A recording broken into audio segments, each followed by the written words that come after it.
sentences feeling on raised dots on a cardboard. yaje kwiga uburyo ashobora kuganira n'abantu akoresheje amarenga yo mu ntoki.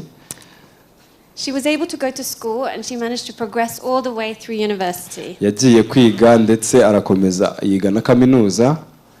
She later became a world-renowned author and a disability rights activist. hanyuma yaho yaje kuba umwanditsi w'ibitabo ndetse aba n'imirimbanyi y'abantu bafite ubumuga, raising awareness about deaf-blindness across the world. agashishikariza abantu bose guha agaciro abantu bafite ubumuga bukomatanije. The name of this girl and woman uwo mukobwa uyu munsi ni umumama, izina rye ni is, I'm sure many of you will be aware of, ndabizi abenshi murashaka kumenya uwo ari we, is Helen Keller. yitwa Helen Keller. Yes. The life story yes. The life story of Helen Keller signifies the importance of recognizing and celebrating. iyi nkuru y'uyu Helen Keller iragaragaza neza akamaro ko kwita ku bantu bafite ubumuga bukomatanije, the agency and the potential of people with deaf-blindness. kandi ikagaragaza imbaraga n'ubushobozi abantu bafite ubumuga bukomatanyije nabo bafite. But it also highlights the importance of providing the right support and reducing the barriers for those with deaf-blindness wherever possible. kandi igaragaza n'uburenganzira bwo guhabwa ubufasha ndetse no gukuraho imipaka izitira abantu bafite ubumuga bukomatanije. Deaf-blindness affects everyone differently. ubumuga bukomatanije bugira ingaruka kuri buri muntu wese mu buryo bugaragara. But for everyone affected, everyday activities can be difficult and time consuming. imbogamizi zikomeye nuko kugira ibyo bakora bibagora cyane. It is therefore incredibly critical kandi niyo mpamvu bikwiye kwitabwaho cyane to ensure that the support systems and the resources available gukurikirana neza ubufasha bahabwa ndetse n'ubushobozi runaka bukenewe are tailored to support the needs of people with deaf-blindness. ko biboneka kugira ngo abantu bafite ubumuga bukomatanije bafashwe.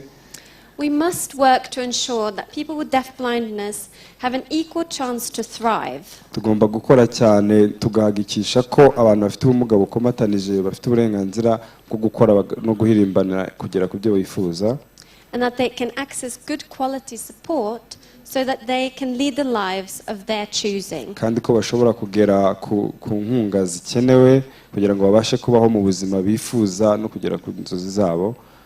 Today's celebration is a really important part of that work. uyu munsi mukuru rero nawo ni kimwe mu bintu by'ingenzi cyane muri uwo murimo ugomba gukorwa. Raising awareness of the challenges faced by people with deaf-blindness is critical in order for decision makers and service providers to understand what support is needed and what action is needed. kuzamura ku rundi rwego uburyo abantu bafite ubumuga bukomatanije bafatwa cyangwa barebwamo biri mu bintu bikomeye bishobora gufasha ibikorwa byabo kugera ku ntego zabo. As I mentioned, I'm from the British High Commission. Nkuko nabivuze nturuka muri British High Commission. And the UK's Foreign, Commonwealth and Development Office has long been a global advocate for disability rights and inclusion. kandi umuryango wa High British Council wahoze uvuganira cyangwa uhirimbanira uburenganzira bw'abantu bafite ubumuga bukomatanije.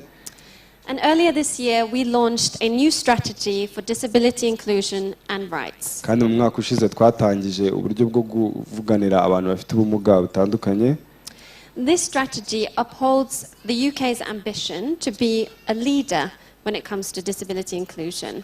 Ibi byatumye umuryango wa UK usa nkaho utabogamiye mu kuba batora umuyobozi uyobora uwo muryango.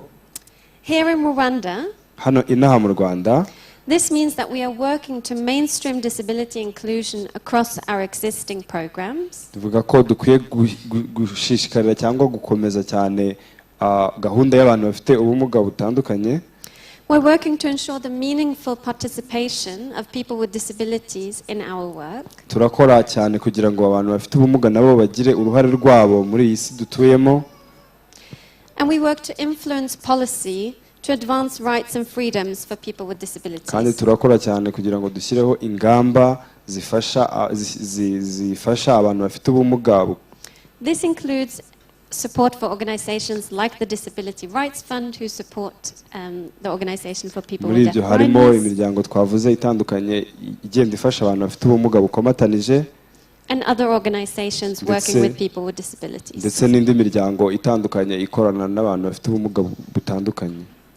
I'm therefore thrilled to be taking part in this celebration. Kandi nanjye niyo mpamvu nejejwe no kubana namwe mu kwizihiza uyu munsi, And in particular, raising awareness about the challenges faced by people with deaf-blindness. cyane cyane mu gushimangira cyangwa kuzamura uburyo abantu bafite ubumuga babayeho cyangwa bafatwa muri sosiyete. And I would like to end by coming back to Helen Keller. Nashaka gusoreza ku inkuru ya Helen Keller. Helen Keller's teacher, who was called Anne Sullivan, umwarimu wa Helen Keller yitwaga Anne Sullivan. She would teach her students about a critical principle. Yigishaga abanyeshuri be ingingo z'ingenzi zikurikira. She would say, yaravugaga, keep on beginning and failing. Yaravuga mukomeze kandi nimucike intege.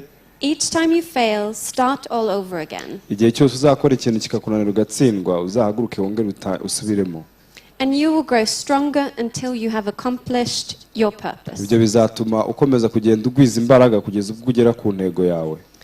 I think this is important not just for people with Kandi deaf-blindness, atekereza ko ibingibi ari ingenzi uretse atari ingenzi gusa ku bantu bafite ubumuga bukomatanyije, ahubwo n'abandi muri rusange ari ingenzi.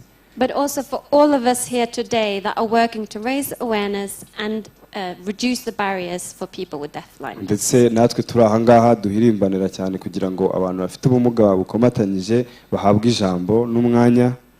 Thank you very much for having us. Mwakoze cyane kutwakira.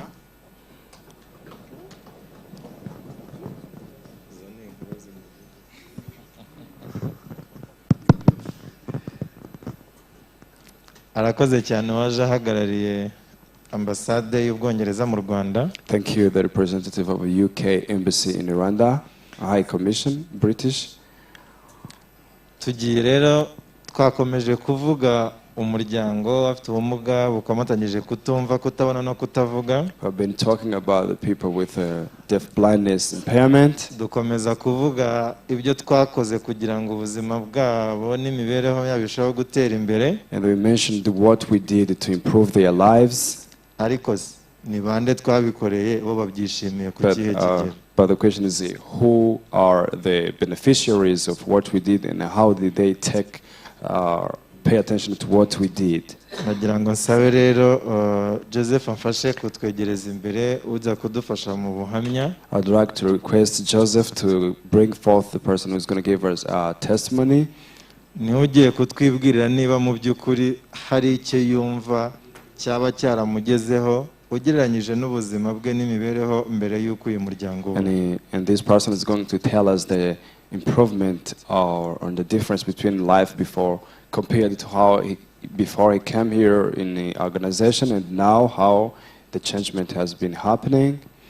Nanze kwirwa mvuga amazina ye kugira ngo nyareke aze kuyivugira tunayabonereho nuko mu marenga mu rurimi rw'amarenga yo mu ntoki nuko bayavuga. So I don't want to mention her name, so I need her to come forth and mention her name so we can even see how in tactile sign languages her name can be spoken.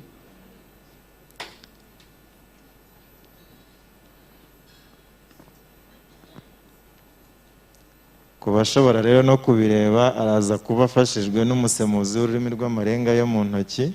For those who can see, he will be helped with a partner who knows the tactile sign language. Haraza no kwiyongeraho ubusemuzi bw'ururimi rw'icyongereza. And we will also add the translation of English. Reka turebe uko bikorwa. Let's see how it works.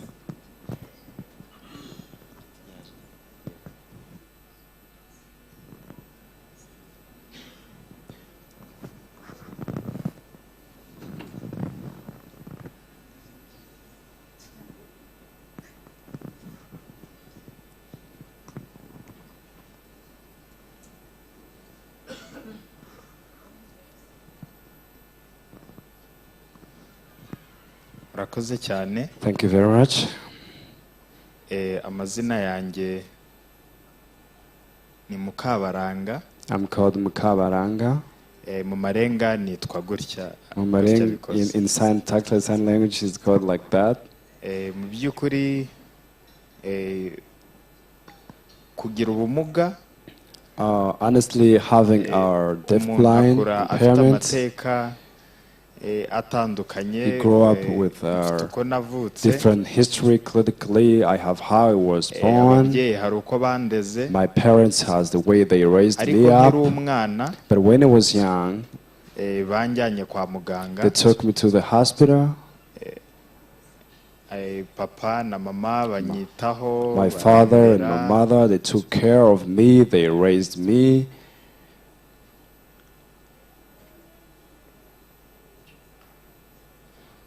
Ariko nkiri umwana kubera uburyo nitabwagaho no kuba mfite ubumuga, naje kugeraho ndwara bwaki, mfite nk'imyaka 6,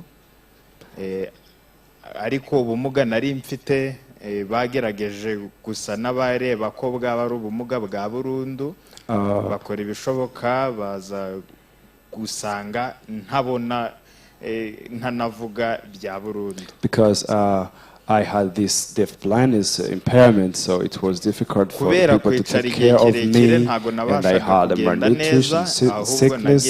So, but the parents tried to work hard to see if my disability can be solved, but finally they decided that my deaf-blindness problem was going to stay with me permanently. So I kept on being at home until I was 7.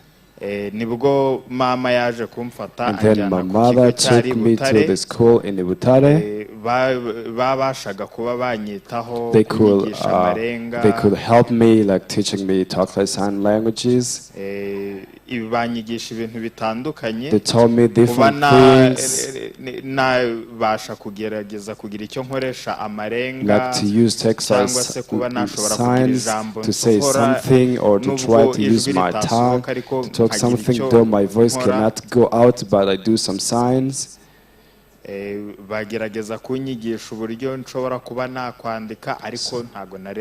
they tried to teach me how to write, though I could not see. But to me, because I cannot see, so night and day it's the same to me. Ubwo rero kunyigisha n'uburyo banyigishaga ngo atibinyegereye nibi ngibi. So they taught me to recognize the things around me. How can I walk? Kwigishwa gutyo naragendaga nkaba nakwihuma ku kintu. Because I had no any knowledge, so I could walk and hit something. So they taught me to recognize the things around me.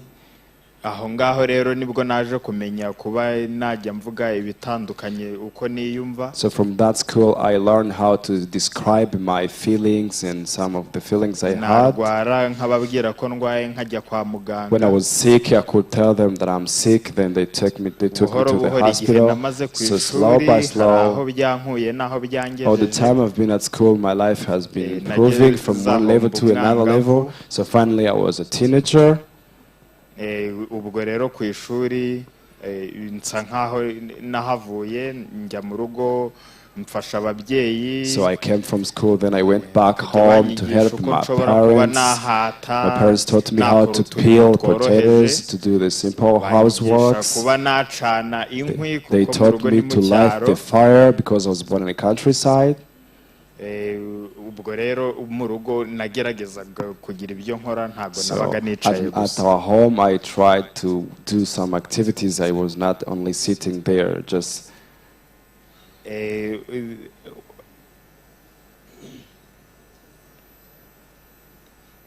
hari abandi bakobwa bari bafite ubumuga nk'ubwanjye. But there were other girls who had the same impairment like me. So they tried to be together and they included me in their group. So we tried to learn how to sew using the needle.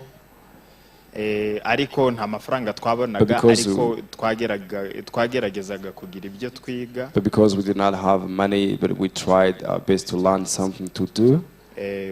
mu bihumbi 2009 In 2009, data umbyara aza kwitaba Imana. our father passed away, Byarambabaje, and yari it inkuru was mbi a kuri very njyewe. sad story to me. I couldn't bear the sorrow I had.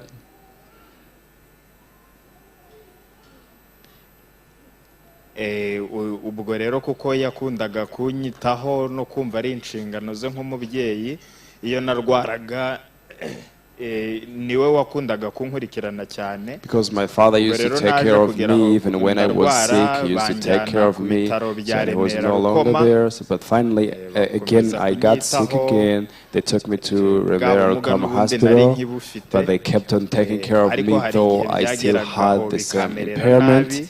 But sometimes it was too bad for me. No, nakwibuka ko uwanyitagaho yaje kwitaba Imana, kumvaga inda when I thought that the one who used to take care of me passed away, so that made me so sad. And after few years, in 2010, my mother too passed away, so I could not go in the farm or do any activities to help me in my life. Baje kunjyana i Rubavu, So they took me. hari umuntu ushobora kumfasha kunyitaho. So they took me in the Rubavu district, where was somebody who could take care of me, because those who was carrying me were no longer. Aho najyaga hose ubumuga bwanjye bwarabatunguraga. So wherever I used to go, my deaf blindness was like a shock to them. They used to think, how can we help somebody who has this deaf-blindness impairment? So it was too difficult for them. So they transferred me in Kabgayi. They thought maybe they can help me and do operation of my eyes so I could see. Bakoze ibishoboka byose, ariko kwa muganga baje kuvuga ngo they tried their best, but finally they decided that my impairment cannot cyatumye be healed. bajyana Kabgayi nuko y'amaso yanjye yanzongaga akagezamo amarira. So the reason why they took me to the hospital in Kabgayi is because my eyes used to gush the tears, but finally the doctor said that this impairment will not get healed. Ubwo rero nta kindi nari gukora. So then I had no other choice. Yarabyihanganiye. And the person who used to take care of me, they taught me how to use the stick, because there was no longer a way I can use to. Kujya gutega ubwo no kujyana n'umuntu. So I needed somebody to go for the bus, for the motorcycle. Igihe nta gahunda mfite ubwo no kuguma mu rugo. When I had no plan, I stayed at home. Ubwo rero kuguma mu rugo ni ryarungu. So to stay home, it's just that loneliness and different things. Yamfashaga iyo byabaga ari ngombwa. Because the person who used to help me only when it was necessary. So bakajya badutumira mu nama tugeraho tumenya byinshi bitandukanye. when ROPD came, so they invited me. I was there, and they taught me to do different things. So and now I thank you for everything.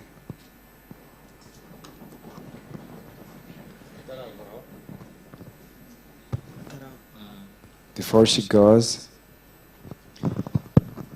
Mukabara urakoze cyane ku bintu utubwiye. So Mukabara, thank you for sharing to us your testimony. Ariko nagira ngo nkubaza akantu kamwe gusa. I would like to ask you something. Banze kwihangana kubw'ababyeyi bitabye Imana, ariko noneho n'ubuzima burakomeza. So you could not bear the sorrow of living life without your parents, but life progressed. Nk'umwana w'umukobwa uri mu rugo, you as a girl who was at home, uri mu gice kitari icy'umujyi cyane, in a countryside. Ushingiye kuri ubwo buzima ni nk'iki wumva wasaba ubuyobozi bwite bwa leta cyangwa n'abandi bafatanyabikorwa? Depending on the life you have lived in, or your life, so what can you request from the partners and different locals on your own behalf and on the behalf of your members?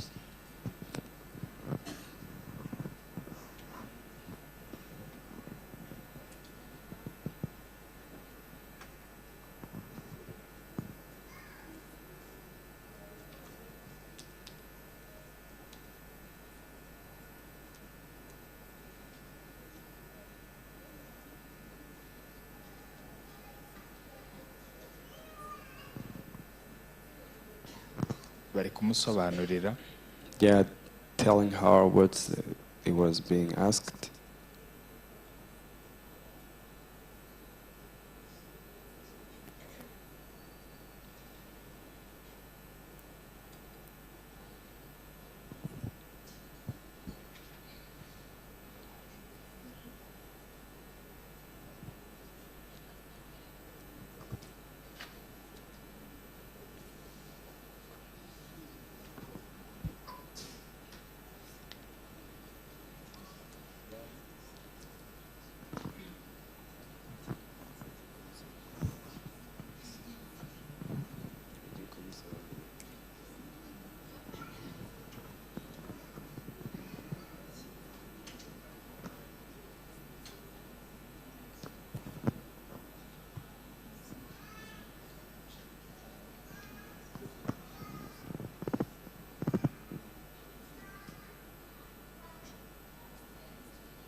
Murakoze cyane. So thank you very much ku kibazo cyiza mumbajije. For the good question you have asked me.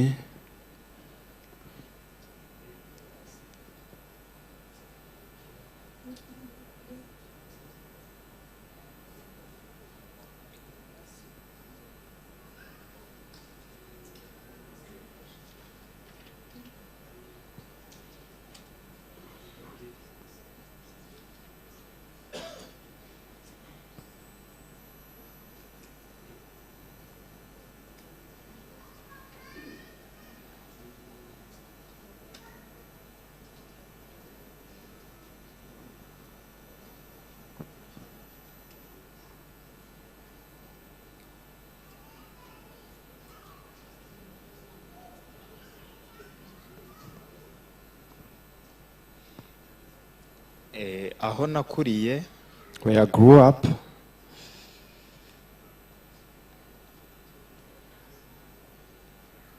n'ubuzima naciyemo, in the life I lived, icyo dusaba ni ubufasha bw'uko abo bafashwa. our request is that even those people who have a deaf-blind impairment can be helped.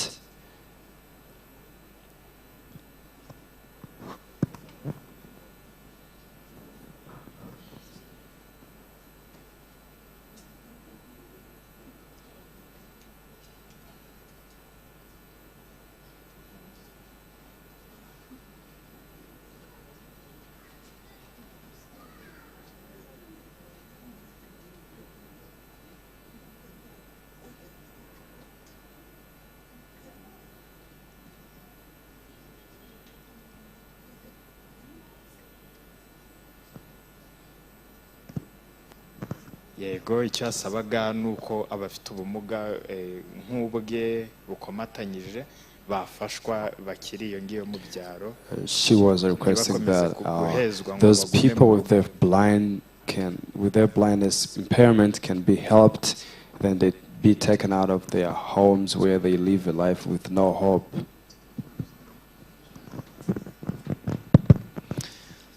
urakoze cyane mukara noneho wakwisubirira mu mwanya wawe. So thank you very much. You can back in your seat. ngira ngo tugerageje kumva muri make ubuzima abitubwiye nk'umwana umwana w'umukobwa n'ubuzima yabayemo. I think you have understood her story since she was young and life she grew up in.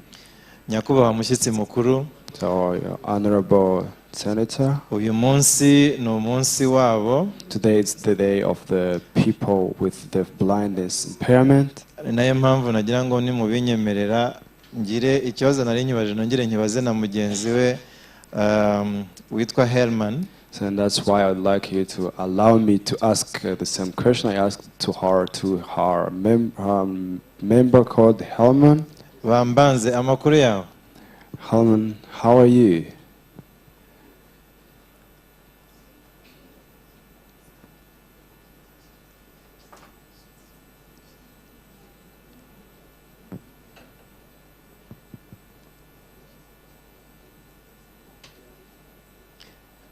Ashatse yanavugiraho hari ntago ari nko kwirirwa azi imbere ngira ngo.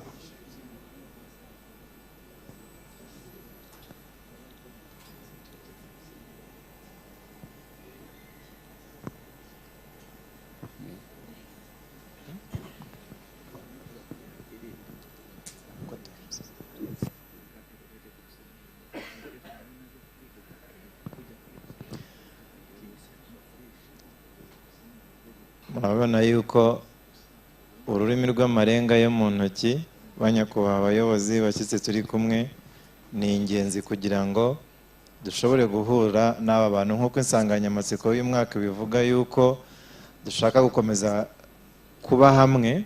Ni ngombwa yuko n'ururimi rushobora gukomeza gutezwa imbere cyane kugira ngo koko uko kuba hamwe binyuze muri ururimi rw'amarenga yo mu ntoki tubikomeze kubigeraho. So as our theme is to improve the lives of the people of the deaf-blind, so we need even to expand and improve the tactile sign languages from different people so it can be expanded. So Herman rero nawe uri umwe mu bafite ubumuga bukomatanyije kutumva no kutavuga ndetse no kutabona. And you too, you are among those who are deaf-blind. Nari nabajije mu Kabaranga ngo nk'umuntu ufite ubwo bumuga kandi wabubayemo igihe. So I have asked Mukabaranga, so as the person who have been with the deaf-blind impairment and she grew up through that situation. Niki ku giti cyawe So you on your behalf wasaba cyangwa mu izina rya bagenzi bawe kugira ngo imibereho ndetse n'ubuzima bwiza bw'abantu bafite ubumuga bukomatanyije kutumva no kutavuga ndetse no kutabona burushaho gutera imbere. On your behalf and on the behalf of your member, what can you request from the people or the partners who are here so that the lives of the people with deaf-blind impairment can get improved?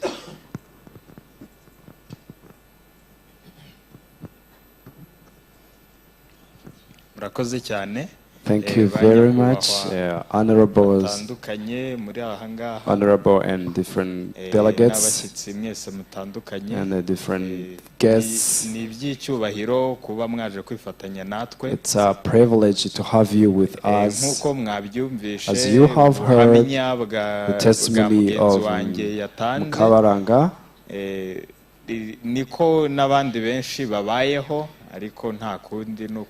the same life she said is the same life other people live in. Honestly, the people with deaf-blindness impairment, there are many. And some were born like that.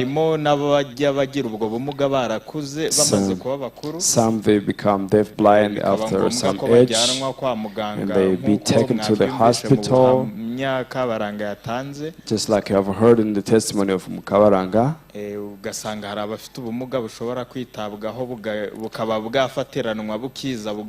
Some have impairment that can be handled and get healed, or some have a permanent impairment. So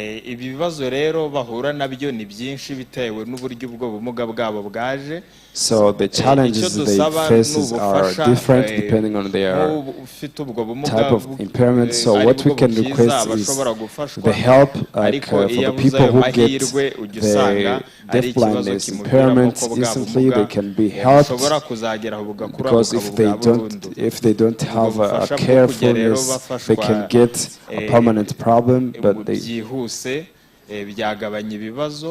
ndetse na babandi bafite bwa bumuga twasaba ko nk'inzego ziraha bashobora kudufasha bagashakirwa amashuri bakaba bakwiga bakagira ubumenyi nk'ubw'abandi bikagabanya ryahezwa ryo kuguma mu rugo no guca muri bya bindi bikomeye.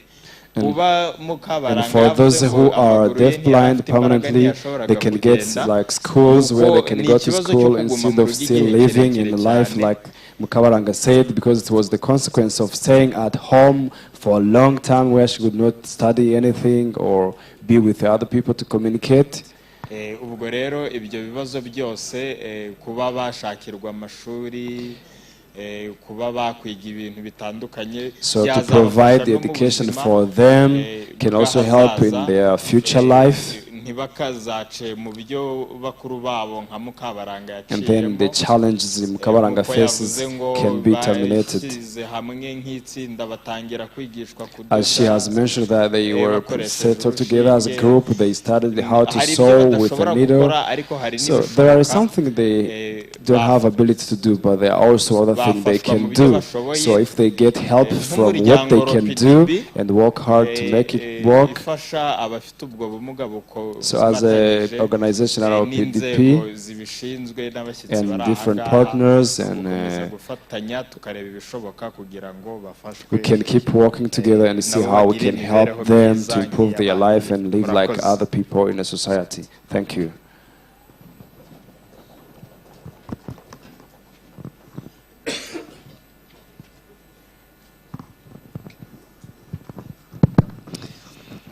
arakoze cyane. So thank you.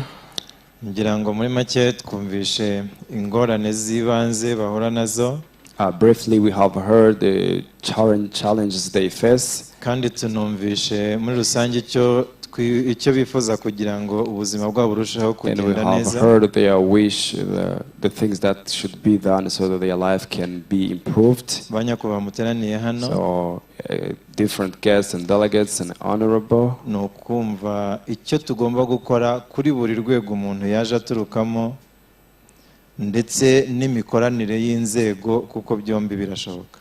We can think what we can do in every part where everybody has come, and I believe it's possible. We can work together and do their wish.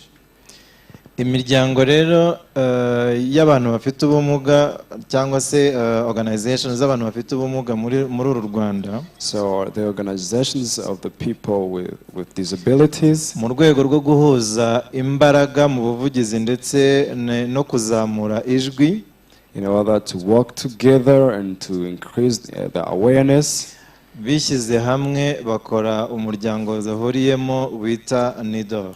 they gathered together and start an organization called NIDOR. That is National Union of the Disability Organizations in Rwanda. Ni umuryango wishyize hamwe w'abafite ubumuga mu Rwanda.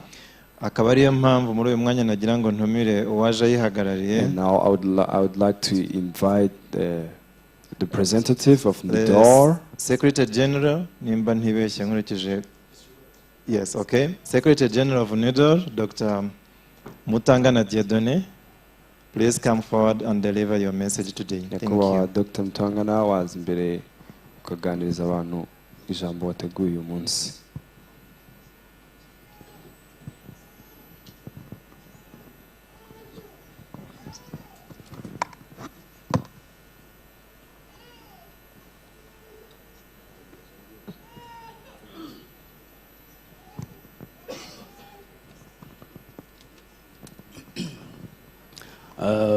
Arakoze musangizo w'amagambo. Thank you, Master of Ceremony Mugisha.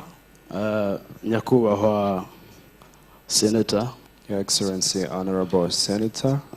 nyakubahwa ntumwa ya rubanda natwe turimo, Honorable Deputy, mu buryo bw'umwihariko, who is there for us particularly. banyakubahwa batandukanye mu byubahiro byanyu, different delegates,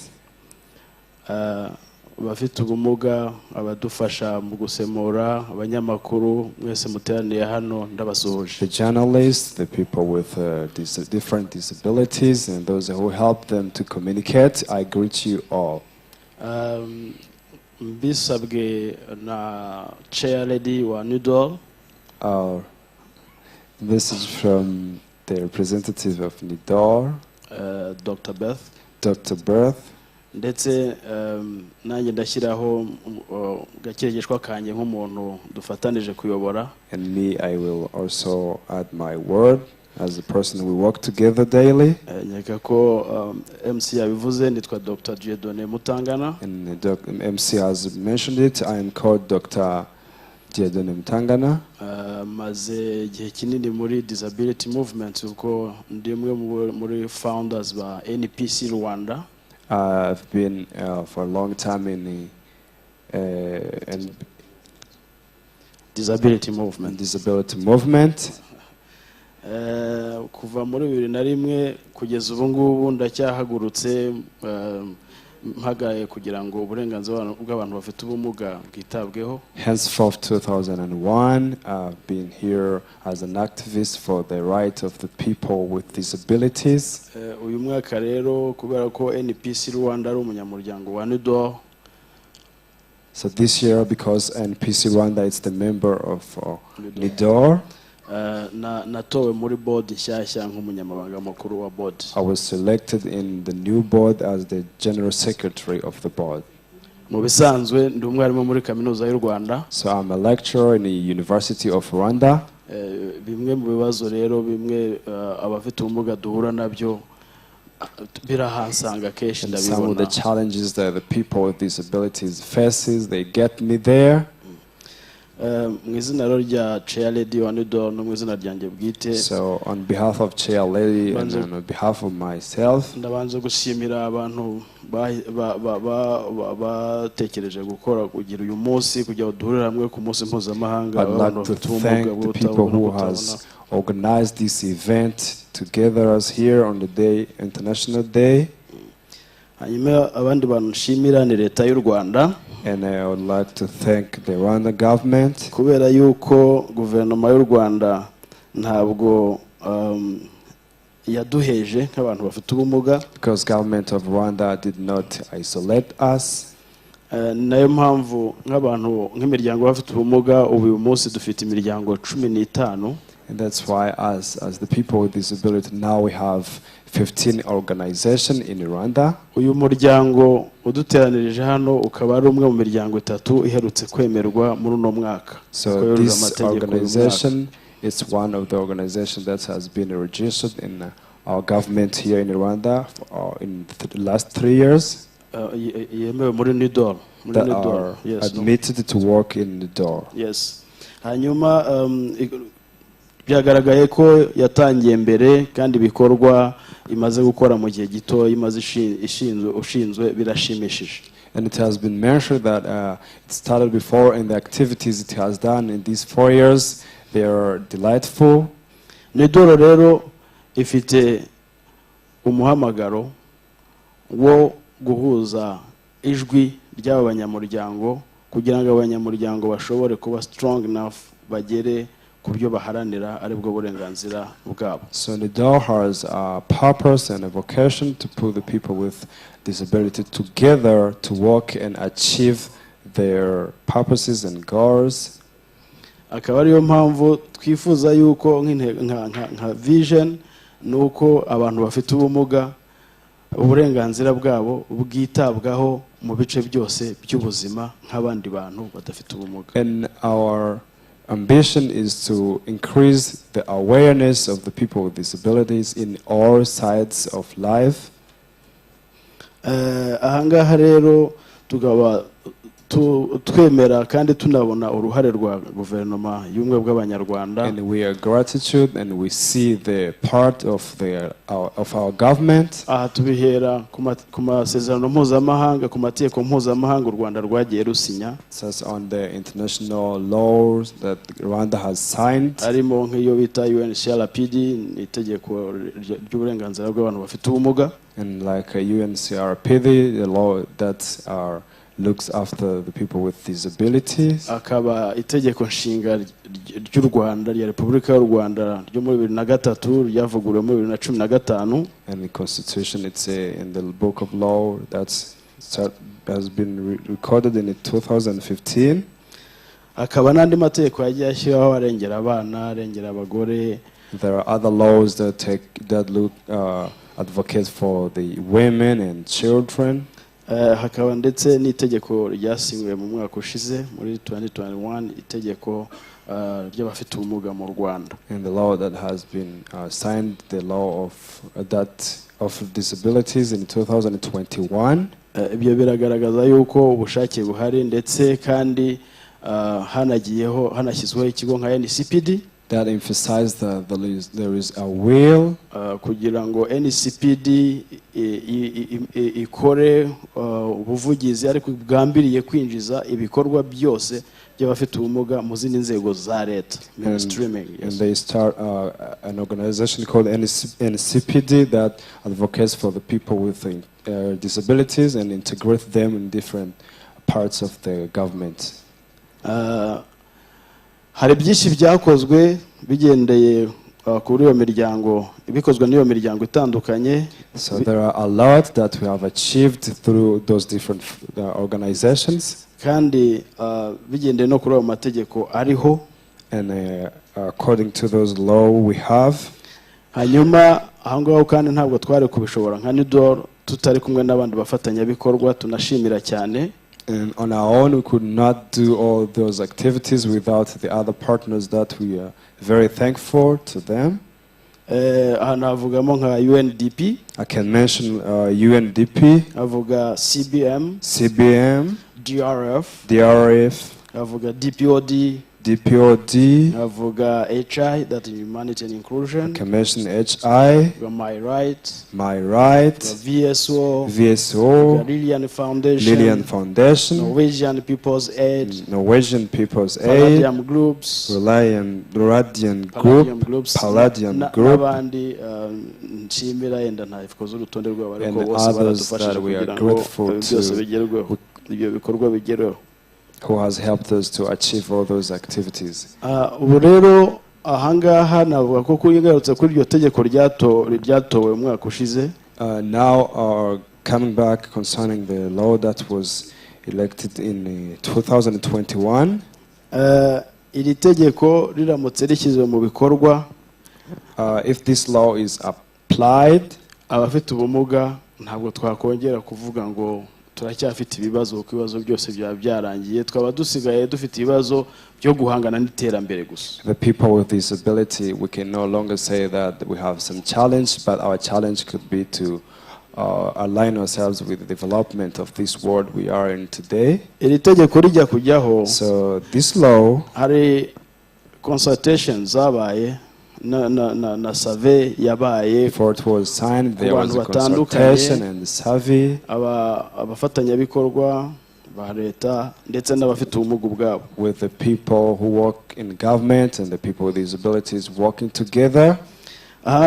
Byashingiye rero kuri gaps esheshatu zagaragajwe muri ubwo bushakashatsi bwakozwe. So they based on 6 gaps that they found in those survey and consultation. Icyuho cya mbere, the first gap, cyagaragaye ko kwinjiza ibikorwa by'abantu bafite ubumuga mu bikorwa by'inzego zose za leta na programu za leta bigifite ikibazo. The first gap was to integrate the people with disabilities in different service of government. It is a challenge. Indi mbogamizi ya kabiri, the second gap, nuko abantu bafite ubumuga ndetse n'imiryango yabo bagaragara nk'abantu bafite ubukene ndetse bukabije. The second gap was the survey showed that the people with disabilities and their families, they are poor families. Ikindi cya gatatu byagaragaye ko inzego zose za leta hafi ya zose zitarumva neza mainstreaming icyo ari cyo kugira ngo zibe accountable mu kwinjiza abafite ubumuga mu bikorwa. The third gap was the government, almost the government parties have not understood well the issue of people with disabilities to integrate them in different services of government. Yeah, that is the mainstreaming of disability issues into different programs and plans. Yes, thank you. Thank you. India kane, the fourth gap, nuko abatanga service, the service provider, iyo tuvuga serivisi mwumve ko buri wese afite ibyo akenera. If we say service, aho everybody batanga izo understands that we service always rero need ku service. bafite ubumuga bigaragara ko badafite ubumenyi buhagije cyangwa na bukeya bwo kwita ku bafite ubumuga cyangwa guha serivisi abafite ubumuga. So the survey showed that the people who give the services, they have no skills and knowledge on how to give service to the people with disability. Ya gatanu, Fifth, byagaragaye yuko abana bafite ubumuga bakeneye ibyo bakenera byihariye bidahabwa priority cyangwa bititabwaho n'inzego zitandukanye ziri muri planning. the other was that the children with disabilities, they don't get the special needs. Ikindi cya gatandatu nuko byagaragaye ko ubukangurambaga bwari hasi muri community. We tuvuga community tuvuga umuryango mugari w'abanyarwanda, ntabwo wumva neza abafite ubumuga n'uburyo ushobora kubafasha. So and the sixth was the society. If we say society, we say the people, population. They don't clearly comprehend the issue of the people with disabilities. Iri tegeko rero, So this law rije kuziba ibyo byuho. came to fill all these gaps we mentioned. Riza rero rifite intego nyamukuru. It has an objective yo kwinjiza kudaheza abafite ubumuga to integrate the people with disabilities in different areas of services, zitanga service in different areas, ndetse no kugira ngo environment tubamo iba yumva neza uburyo ishobora gufasha abantu bafite ubumuga mu kubona izo service, and to make the people or the environment to recognize or to know how to help the people with disabilities to access the services in different parts. Kuri iyo ntego nyamukuru, So on that specific purpose, that is general objectives, hari intego zihariye 14. there are 14 specific objectives. Izo ntego zose zigambiriye zigenda zerekana ni iki cyakorwa, hagambiriwe iki kugira ngo abafite ubumuga bagere kuri service, hagambiriwe iki ngo abafite ubumuga bige, hagambiriwe iki ngo abafite ubumuga bagire ubuzima bwiza. All those specific objectives mentions and demonstrates what's needed, what's the ambition, what should be done to let the people with disabilities have accesses in different parts.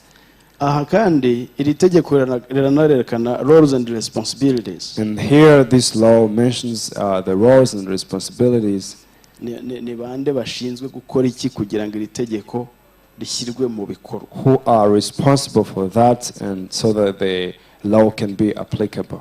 Birumvikana buri wese ashobora gutekereza ngo ese ninde, ariko hari inzego zivugwa mu itegeko, kandi itegeko nashimira abashinzwe gutora amategeko rwose ku itegeko baritoye. Abo bantu ibyo bagomba gukora biragaragara bagombye kuba babikora, biranditse neza. And I thank the people, the deputies and different honorables, because they mentioned clearly who are responsible for that and what they should do. Everything's clear there. Iyo turebye rero izo nsego nizi harimo Minaloc, those parts are Minaloc, the Ministry of Local Government. It has 8 responsibilities. Ntabwo ndibuzivuge imwe kuri imwe, ariko nibura ndazibabwira abantu bose bari muri tegeko n'umubare w'inshingano bafite kugira ngo mwumve ko riramutse rishyizwe mu bikorwa ibintu byaba ari neza. But I can say them so that the people who are responsible in different parts we're going to mention, they can know how many responsibilities they are responsible for to make this thing work. Ari Minisiteri y'Ubuhinzi cyangwa se Minagri ifite inshingano enye. We have Ministry of Agriculture. 4. Ifite enye. It has 4 responsibilities. Hari Minisiteri y'Uburezi, Mineduc. Ministry of Education. Ifite inshingano 7. It has 7 responsibilities. Hari Minisiteri y'Ubuzima, Ministry of Health. Ifite inshingano 7. It has 7 responsibilities. Minisiteri y'Umuryango cyangwa Migeprof. Migeprof, the Ministry of Family. Ifite inshingano 6. It has 6 responsibilities. Minecofin nk'abashinzwe amafaranga bafite inshingano Ministry of Finance, they ifite have inshingano eshatu. 3 responsibilities. Mininfra Ministry Minisiteri of, y'ibikorwa remezo ifite Ministry of inshingano enye. Infrastructures has 4 responsibilities. Minisiteri y'ubutabera Minijust Ministry of Justice has ifite 2 inshingano ebyiri responsibilities zerekeye n'amategeko concerning the kuvugururwa. laws.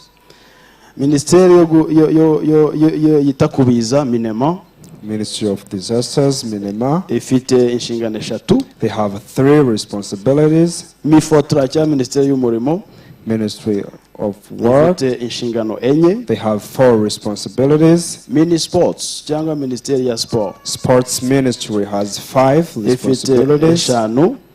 MINICT Minisiteri y'ikoranabuhanga Ministry of International ifite Communication inshingano Technology eshatu. has 3 responsibilities. Hanyuma hakaza ikigo cy'igihugu gishinzwe ibarurishamibare And National Institute of Statistics gifite of Rwanda inshingano imwe yerekeranye no gutanga disaggregated data of people with disabilities in they Rwanda. have 1 responsibility. Hanyuma hakaba districts nazo ziravugwamo And districts, nubwo ziri under Minaloc ariko hari umwihariko wa districts kuko programme zabo zose plans zigomba kuba ziri inclusive, ziri mainstreamed ku bantu bafite ubumuga, ibikorwa byose bikajyaho. Tuvuge mu budehe, muri girinka, izo gahunda zose zigomba kuba ziri included. so districts have 1 responsibility to include them in every activities they work, though they work under Ministry of Local Government, but they have specific responsibility. Abikorera or private sector So the private sectors, nabo bafite inshingano they eshanu. have 5 responsibilities. Civil society organizations, Civil society organizations, ubu niyo miryango include imiryango yacu, these organizations we nayo have ifite here, inshingano eshatu. we have 3 responsibilities. Hari kandi abafatanyabikorwa mu iterambere, And the development partners, abo ngabo bafite inshingano imwe. they have 1 responsibility. Hakaba media cyangwa se itangazamakuru, And we have media, nabo bakagira inshingano imwe ikubiyemo byinshi. they have 1 responsibility. Hakabamo community, umuryango mugari, And we have a community generally, nawe ufite inshingano they imwe. have 1 responsibility. Hanyuma hakaza rero n'abafite ubumuga ari naho ruzingiye kuko nabo iri tegeko ribereyeho, nabo bafite inshingano eshatu zikomeye. And finally we have POWDS, the people with disabilities who have a strong responsibility in this. Banyakubahwa mu nzego mu byekubahiro byanyu bitandukanye, So honorable and different delegates, twakwibaza tuti now we ask ourselves that, iri tegeko ko rihari so as this law exists and it is rishyirwa mu bikorwa accredited, n'izi nzego zivuzwe nk'uko biteganijwe naryo. so this law, is it applied as we expect it to be applied? Igisubizo for this implementation is no. So the answer for this issue is no. Kuko ndabivuga uhereye muri education, niba Minister of Education igomba ku ensuring inclusive education. So I say it as a person who works in education, as if Ministry of Education is also inclusive, Bakashyiraho strategies za retention and enrollment and retention for all children, including children with disabilities. ukwiye gushyiraho inzego zita ku bagenerwabikorwa b'uburezi ndetse harimo n'abantu bafite ubumuga butandukanye. Aha tugiye kureba n'izindi nshingano zose usanga harimo gaps. So here, if we watch out and do a survey, we see there are many gaps. Nubwo hariho some policies, So some there are, programs, nubwo hariho ingamba zimwe na zimwe, ariko haracyarimo ibibazo ko abakora implementation bitari challenge in implementation of this law. tuvuze kuri Minister of Health n'urugero. So concerning the Ministry of Health, Ese umwana uvutse afite ubumuga, hari gahunda yo kureba niba uwo mwana yaba afite ubumuga, niba umwana avutse hari gahunda ishinzwe kureba niba uwo mwana afite ubumuga cyangwa ntabwo? so I can say that the Ministry of Health has any a program that follows if a baby is born, they can take him and do a checking to see if he has any ability or disability. R detection and Or R detection. yes. Hanyuma nabo babonye umwana afite ubumuga ni iki cyakorwa kugira ngo ubumuga bwirindwe uko if they find out that a baby has any disability, what they do to handle that issue? tugiye muri minisiteri zose n'ibyo bigo byose byavuzwe twasangamo gaps tugiye yenda muri mifoto mu bikorwa remezo every ministry we can see different gaps are not fulfilled, like if we go in the ministry of work, Ministry of infrastructure, ministry of infrastructure, sorry. urareba ugasanga ese niba tuvuga accessibility, physical accessibility, if we talk about physical accessibilities, ese yo accessibility koko irahari ahantu so hose is that accessibility available anywhere the people ubu iki cyiciro cy'abantu bafite ubumuga bagiye mu muhanda bakwiyambutsa muri zebra crossing abamotari ntibabagonge imodoka ntizibagonge. So if the people with disability are like walking in the road, can they cross the road in zebra crossing without any accidents, like a motorcycle or car can bump them or any other situation that can happen? Do they have a way to handle that? Ese aba bantu iki cyiciro kiri hano nicyo nibandaho bagiye kwa muganga bavugana na muganga bakavuga uburwayi bwabo byubahirije uburenganzira bwabo as privacy is concerned. So if these people with this disability go in a hospital, is there a mean or a way to communicate directly to the doctor about their problem, privately, talking about their own privacy? Ese abakoresha inkoni yera baramutse bagiye gusura ahantu bahijyana bakabona ibimenyetso bibarangira ndetse nibasobanura aho abantu bagiye hose nibihakorerwa birakorwa? White can. Okay.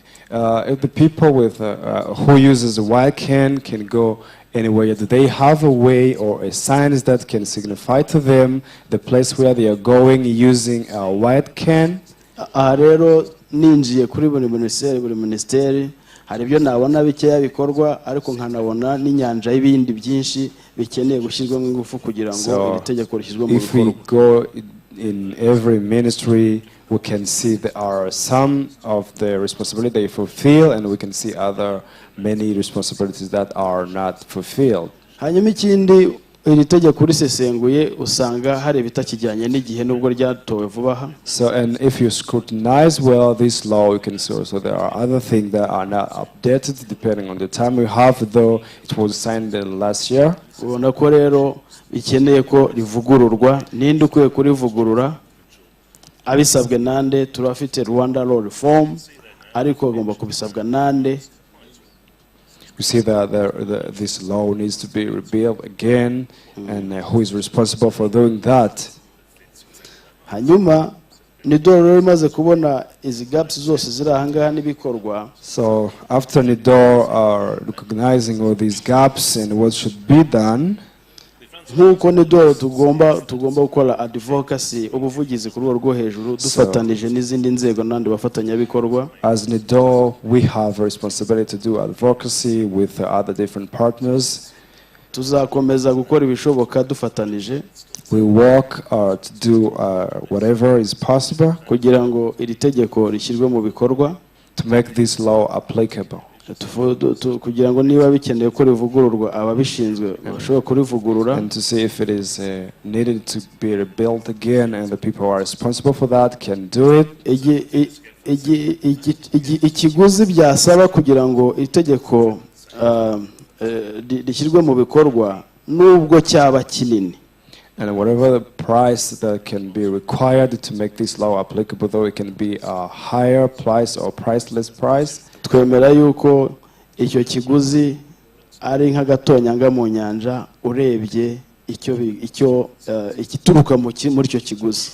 Kandi ashaka kuvuga niba umuntu ufite ubumuga ubwo ari bwo bwose yari umuntu uri marginalized muri society, akaba ashobora kuba nawe contributing muri society.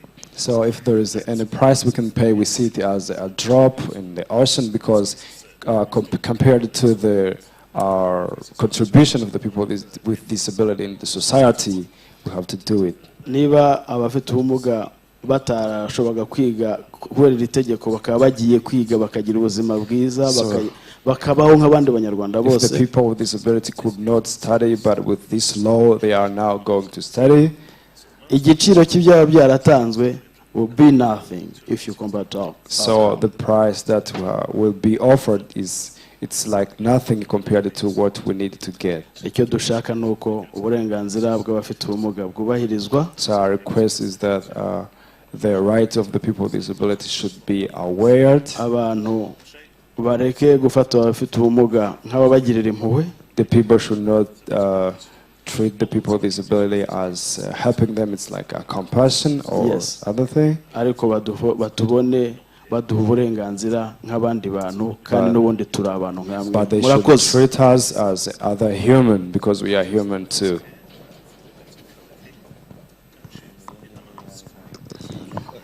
Thank you.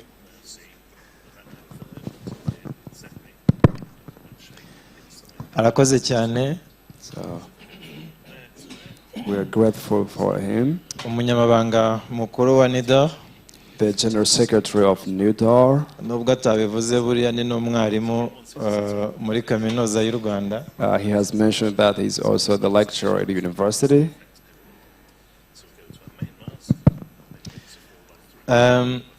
Banyacyubahiro, iyo tuvuze abantu bafite ubumuga, honorable and delegates, if we say the people with disabilities, tukavuga kubahiriza uburenganzira bwabo, and we mention about their rights, tukavuga ko ibibakorerwa bigomba gushyirwa muri programme z'iterambere ry'igihugu, and we say that their needs should be integrated in the country and our government's program, kandi tukavuga yuko ibibakorerwa bagomba kubigiramo uruhare, and we say that they should also participate in what they need to get. Ibyo byose tubivoma mu ndangagaciro zo kubahiriza uburenganzira bwa muntu. All of those we draw them in the value of obeying the human right. Akaba ari nayo mpamvu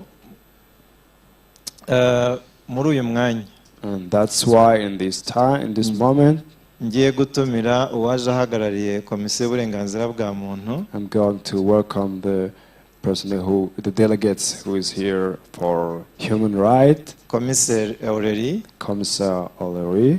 Akaba n'inshuti yanjye by'umwihariko. And she's my particular friend. Commissaire, ikaze. You are most welcome.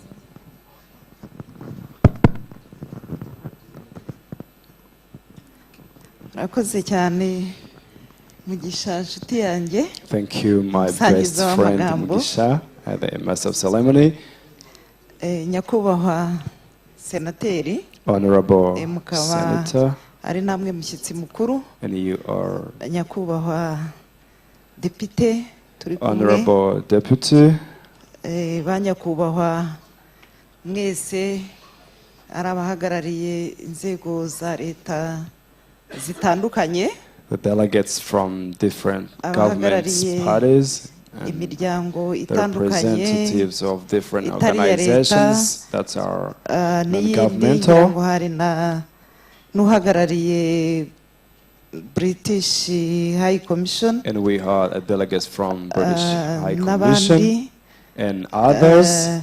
Namwe bavandimwe. And you brothers bafite sisters ubumuga. With different deaf-blind n'abandi batumirwa, and other invitees, we first greet you all. Nk'uko babivuze nitwa Gahongayire. As they have said before, I'm Gahongayire Aurélie. Nkaba ndi komiseri muri komisiyo y'igihugu y'uburenganzira bwa muntu. I am the commissioner and the government commissioner of human rights. By'umwihariko nkaba nshinzwe n'iyubahirizwa ry'uburenganzira bw'abantu bafite ubumuga. And particularly I'm responsible for the rights of the people with different disabilities. Nshimishijwe rero no kuba ndi kumwe namwe mwese I'm excited to be ahangaha with muri uyu you mwanya all in this time mpagarariye komisiyo y'uburenganzira bwa muntu as the delegates who represent human rights. kandi no mu izina rya perezida wa komisiyo y'igihugu y'uburenganzira bwa muntu And then the name of the representative of National Commission of Human Rights. twishimiye gukomeza gufatanya namwe So we are very tugamije excited kugira ngo to be with you uburenganzira bw'abantu bafite ubumuga concerning the right of the awareness of right with people with disabilities. by'umwihariko Particularly abantu bafite ubumuga the bukomatanije people, bwo kutumva, kutavuga, kutabona, particularly the deaf-blind. nk'uko turi kwizihiza umunsi w'ubukangurambaga kuri ubwo bumuga, Particularly as we are celebrating the International Deaf-Blindness Awareness Celebration Day. tugamije ko ubwo burenganzira burushaho kubahirizwa mu gihugu cyacu. And with the ambition to increase the awareness of that right of the people with disability. Komisiyo y'uburenganzira bwa muntu ni komisiyo y'igihugu ishyirwaho n'itegeko nshinga. So the National Commission of Human Rights, it is allowed by our Constitution of Rwanda. Ikaba ifite inshingano And it is zo responsible kugenzura uko uburenganzira bw'ikiremwa muntu for mu doing gihugu a cyacu follow-up of human rights in our country bwubahirizwa, and how they are applied. bigatuma ishobora no gutanga inama cyangwa se gusaba inzego za leta kubahiriza ibitubahirijwe kugira ngo uburenganzira bw'ikiremwa muntu aho buva bukagera bwubahirizwe. And they are also responsible for offering advices or appealing wherever it's possible, either it's in government, to apply or to obey the human right. by'umwihariko rero mu nshingano komisiyo ifite, So particularly the responsibility of our commission, harimo inshingano y'umwihariko yo kwita ku burenganzira bw'abantu bafite ubumuga. so we have a particular responsibility that's to increase the awareness or to look out, to watch out the people with disabilities, especially deaf-blindness. Muri urwo rwego rero komisiyo mu bikorwa ikora buri mwaka So habaho kugenzura in the uko activities we do every year, we have uburenganzira a survey where we consult and do bw'abantu a survey bafite about ubumuga the bwubahirizwa. we do Ibyo tukabikora ari ukureba mu bigendanye n'amategeko, muri gahunda ziriho, haba mu bijyanye n'uburezi n'ibindi. and we do it in different parts, either it's to do a follow-up in the constitution, in education, and other different sectors. Iyo tumaze gukora iryo genzura, After doing that habaho survey, kuganira n'ubuyobozi bw'inzego zitandukanye, navuga nk'abaminisitiri, baba ab'ubuzima, uburezi, minaroke n'izindi nzego, ku bibazo twagiye tubona bikwiye gushyirwamo imbaraga. we sit and discuss about the issues that we found. Either we talk with the Ministry of Health and other ministries. We mention the issues that should be improved or handled. Icyo navuga ni uko mu igenzura dukora nka komisiyo, So what I can mention tumaze here is kubona ko hari byinshi bimaze gukorwa n'ubuyobozi bw'igihugu ndetse n'abafatanyabikorwa batandukanye, barimo imiryango itari iya leta nk'uko turi kumwe aha ngaha, inzego z'abikorera n'abandi. what I can mention is that in the survey we have done, we have seen that there is a big many activities that has been done either by government or other parties and organizations. ariko nanone nubwo hamaze gukorwa byinshi And then though we have achieved turacyafite more, urugendo turacyafite byinshi we still byo have gukora other more to do. kugira ngo uburenganzira bw'abantu bafite ubumuga burusheho kubahirizwa. So that the human rights, so the right of the people with disability should be addressed. Ibyo tubigaragaza buri mwaka no muri raporo tugeza ku nteko ishinga amategeko imitwe yombi, So we report banyakubahwa that abasenateri every year n'abanyakubahwa to the parliament, abadepite, deputy tubagezaho iyo and raporo senator, kugira ngo nabo aho twabonye koko hakiri ibibazo bigaragara nabo bahashyiremo imbaraga muri rya genzura no gusaba guverinoma n'inzego za leta gushyiramo imbaraga, kandi barabikora, turabibashimira. we report to them any challenge that we face, and we thank them because they address and handle the challenges we have mentioned to them.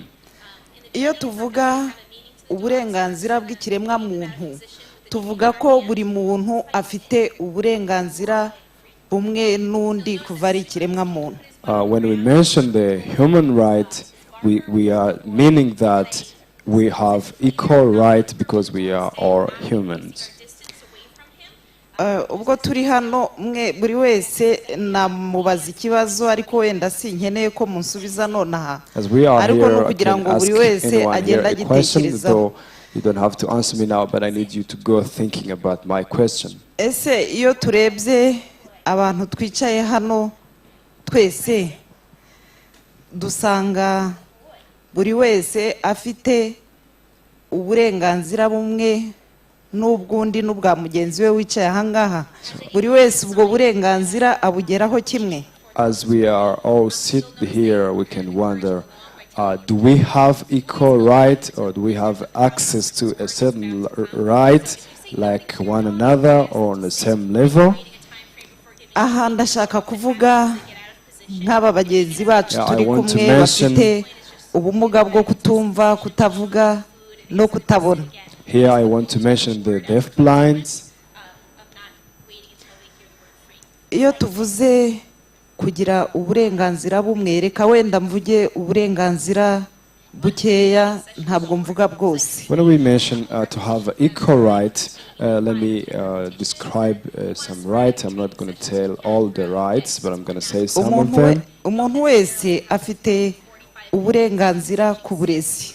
Every human has a right for education, Afite uburenganzira ku murimo. has a right for work, Afite uburenganzira bwo kugira uruhare muri gahunda zimukorerwa, muri gahunda za leta, mu miyoborere y'igihugu. has a right to participate in his needs. Ariko nanone iyo tugarutse ku bantu bafite ubumuga, So when we come to the people with bisaba ko disabilities, umuntu ufite ubumuga yitabwaho by'umwihariko kugira ngo nawe agire bwa burenganzira bumwe n'ubwa buri muntu wese. so the people with disability, they need a particular careness so that they can have access to the right like all the other people in our society. Kubera ko ntabwo ushobora kugira uruhare mu miyoborere y'igihugu n'urugero, cyangwa se ngo ugire bwa burenganzira ku murimo, ugira akazi ukora utarizi. Because you cannot have a participation in governance or other sectors without education. Niyo mpamvu uburenganzira bwa mbere bwo ku burezi, uburenganzira bwo kwitabwaho umwana yigishwa, And that's ni why ngombwa the cyane. right for education is very important. Byumvikana ko rero nubwo hari byinshi byakozwe, harimo hari amategeko meza ariho, hari inzego, hari za gahunda nyinshi, haracyarimo gushyiramo imbaraga kugira ngo ari abantu bafite ubumuga ubwabo bigishwe, ariko natwe inzego tugire bwa bumenyi ku bigendanye n'ibikenewe kugira ngo bwa burenganzira bw'umuntu ufite ubumuga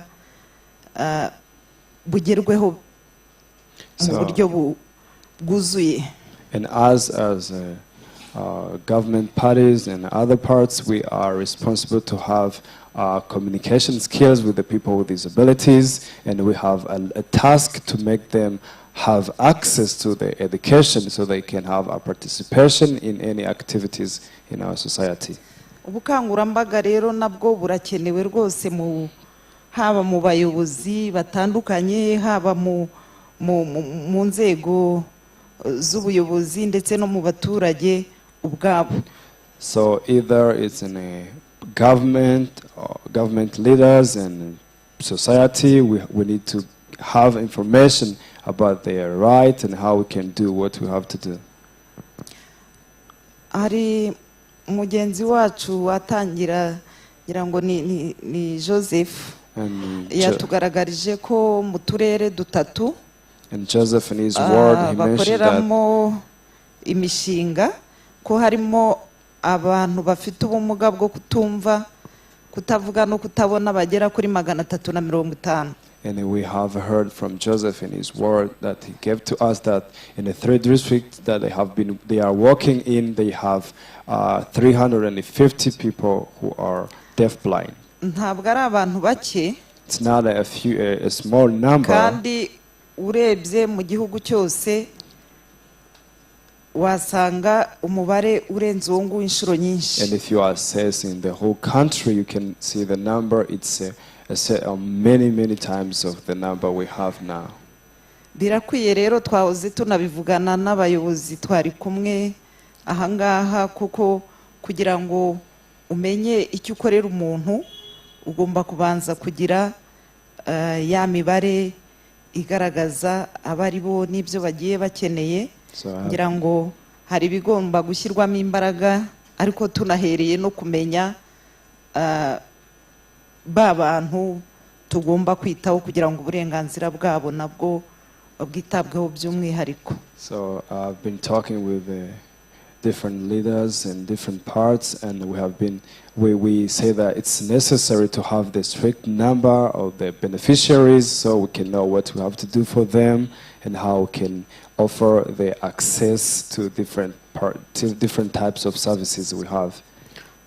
Secretary General wa Nidoru, so General Secretary of yabivuze neza ibikubiye muri rya tegeko ndetse n'ibikubiye muri polisi y'abantu bafite ubumuga. He mentioned different parts yagaragaje inzego mwazumvise, different inzego zifite inshingano zitandukanye mu kugira ngo uburenganzira bw'abantu bafite ubumuga bwubahirizwe. As mentioned, different ministries that have different responsibilities to make this right of the human with disability work out.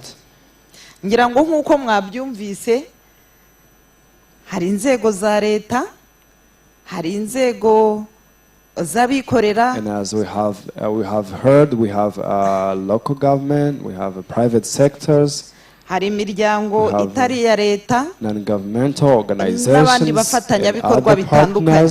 Ngira ngo nta muntu wasigaye. So there is no person who is left behind, even though the parliament was not mentioned, but they also have a bigger responsibility uko izo nzego zose zubahiriza inshingano zazo. To follow up how every bivuga ngo rero ntabwo kubahiriza ubu burenganzira bw'abantu bafite ubumuga bishobora guharirwa urwego rwa leta cyangwa se guharirwa uwo ari we wese. That means that the right of the people with disability is not for the one part or either local government or other part, but it's all of us together who have to make this thing work. Ikigaragara nuko buri wese muri twe, so the fact is all of us, either a person with a disability, he is also responsible. Icyo rero kikaba kiduha imbaraga zo kugira ngo twese tuzafatanye, to work together, dukomeze dufatanye kugira ngo uburenganzira bw'umuntu ufite ubumuga, so that the right of the person with disability, by'umwihariko iki cyiciro cy'abantu bafite ubumuga bukomatanije bwo kutumva, kutavuga no kutabona, especially the people with deaf-blindness impairment. Komisiyo rero y'uburenganzira bwa muntu, So Commission of Human Rights, tuzakomeza gushyiramo imbaraga we will keep working mu nshingano zacu, in our responsibilities, cyane cyane zo kugenzura uko inzego zishyira mu bikorwa ibyo zishinzwe kugira ngo uburenganzira bw'umuntu ufite ubumuga especially we follow up how the different parts are addressing the right of the people with disabilities and how they make it accessible to them. Ndetse no gukora ubukangurambaga haba mu nzego haba mu baturage, ibyo nabyo tuzakomeza tubifatanye. And to offer needed information to either it's in a government or society, everywhere we can give the information to them so they can have information provided. Hari ikindi nakongeraho ni uko komisiyo by'umwihariko inareba n'ibibazo navuga bireba buri muntu ku giti cye. Hari ikibazo cy'umwihariko umuntu afite mu karere hariya gikeneye ubuvugizi bw'umwihariko, komisiyo naho ishobora kumufasha, ndetse hari na nimero dukoresha ku baturage, ku batugana, ya telefoni itishyurwa 3430. In addition to that, I can say that if there is a person who have an individual issue that needs to be handled, we work in every district and you have a number you can call. That's 3430. Tugashobora kuba twaganira cyangwa se twanakora ubuvugizi haba ku zindi nzego zitandukanye kugira ngo icyo kibazo cy'umwihariko gishobore gukemuka. Tujya tubikora kenshi iyo twagiye mu ntara, hari bagenzi banyu twagiye dukorera ibikorwa by'ubuvugizi, tugakora ubuhuza, uburenganzira bwabo bukagerageza kubahirizwa cyangwa hakagira ibibakorerwa. And if you communicate to us, we can handle the individual issue, and we have done it many times in different provinces. Where we have made it accessible, or the people with disability to access certain services they needed. Ndagira ngo rero ndangize nongera kubashimira mwese, nshimira ubuyobozi bwa ROPDB bwateguye uyu munsi. I thank the board of ROPDB, abo mwafatanije bose, the partners, ndetse n'abayobozi batandukanye bitabiriye uyu munsi, and the leaders, different leaders. Ndabashimiye cyane, mukomeze kugira umunsi mwiza. I'm thankful to you and have a good day.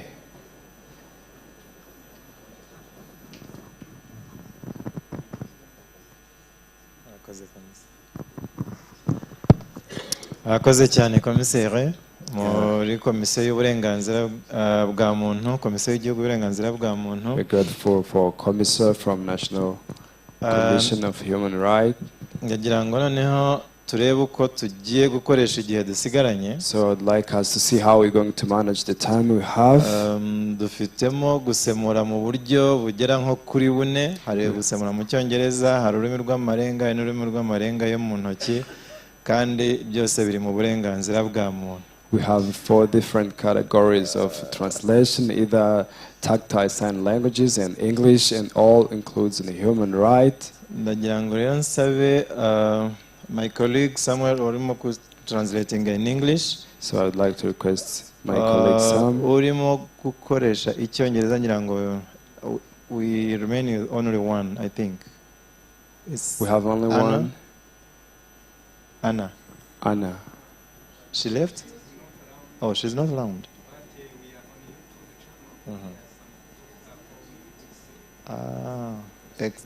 Okay. External the whole you are following. Okay. Yes, please. Yes. Yes. Yes. I understand.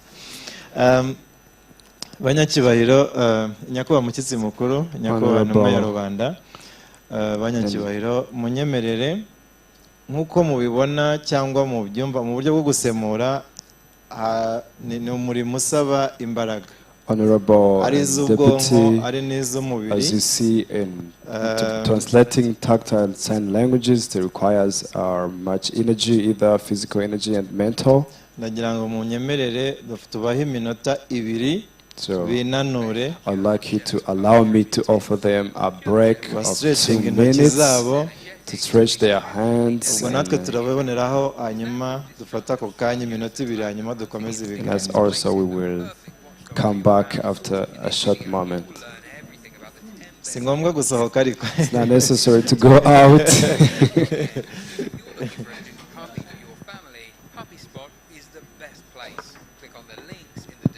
Ariko habaye harimo n'intore yaduha kwitozo ka energize ntago twakanga.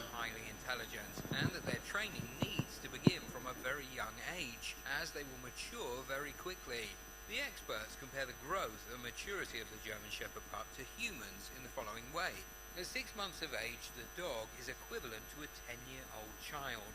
At 1 year of age, they are the equivalent of a 20-year-old person. Now you do the math. Training should involve plenty of positive encouragement and rewards. Harsh words and punishment are usually unnecessary and can be counterproductive. German Shepherds can be trained to do almost anything, from protector to guide dog, to tracker, to happy family pet. Without further ado, let's jump into our first training tip. Training it from an early age. It's very important. Nagira ngo twese duhaguruke kuba bishoboye, ariko nabicaye ibyo ngiye kuvuga barabikora. Nagira ngo buri wese akoreshe umutwe we n'umubiri wose, igihimba cyose, yandika inyuguti ya S. Mukoresha umutwe. Buri wese yandike S n'igihimba. Sa, ni sa.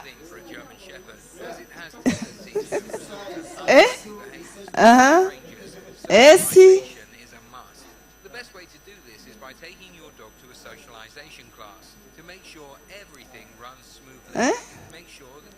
Buri wese yabishoboye. Nabicaye.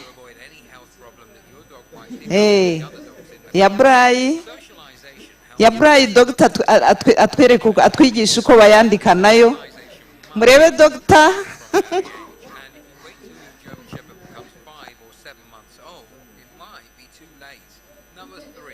Aha, mwayisubiramo.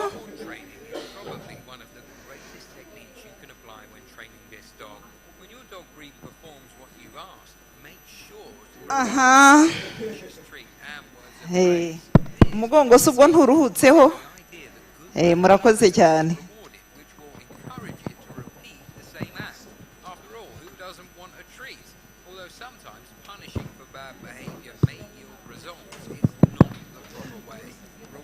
Arakoze cyane komiseri. Rero byari ngombwa iyo tugeze muri disability ni matter of interaction, ntabwo ari tabu, ntabwo ari ikizira, tugerageza kuganira kandi tukanisanzura no gutera urwenya bikazamo kuko tugomba no kwishima. So we're thankful for Commissioner and Human Rights, and when it comes to the matter of energizer, so we can even tell funny stories because to laugh it's not a taboo. Mu mwaka w'1948 in the year 1948, nyuma y'intambara ya kabiri y'isi yose, after the Second World War, umuryango mpuzamahanga wasanze ari ngombwa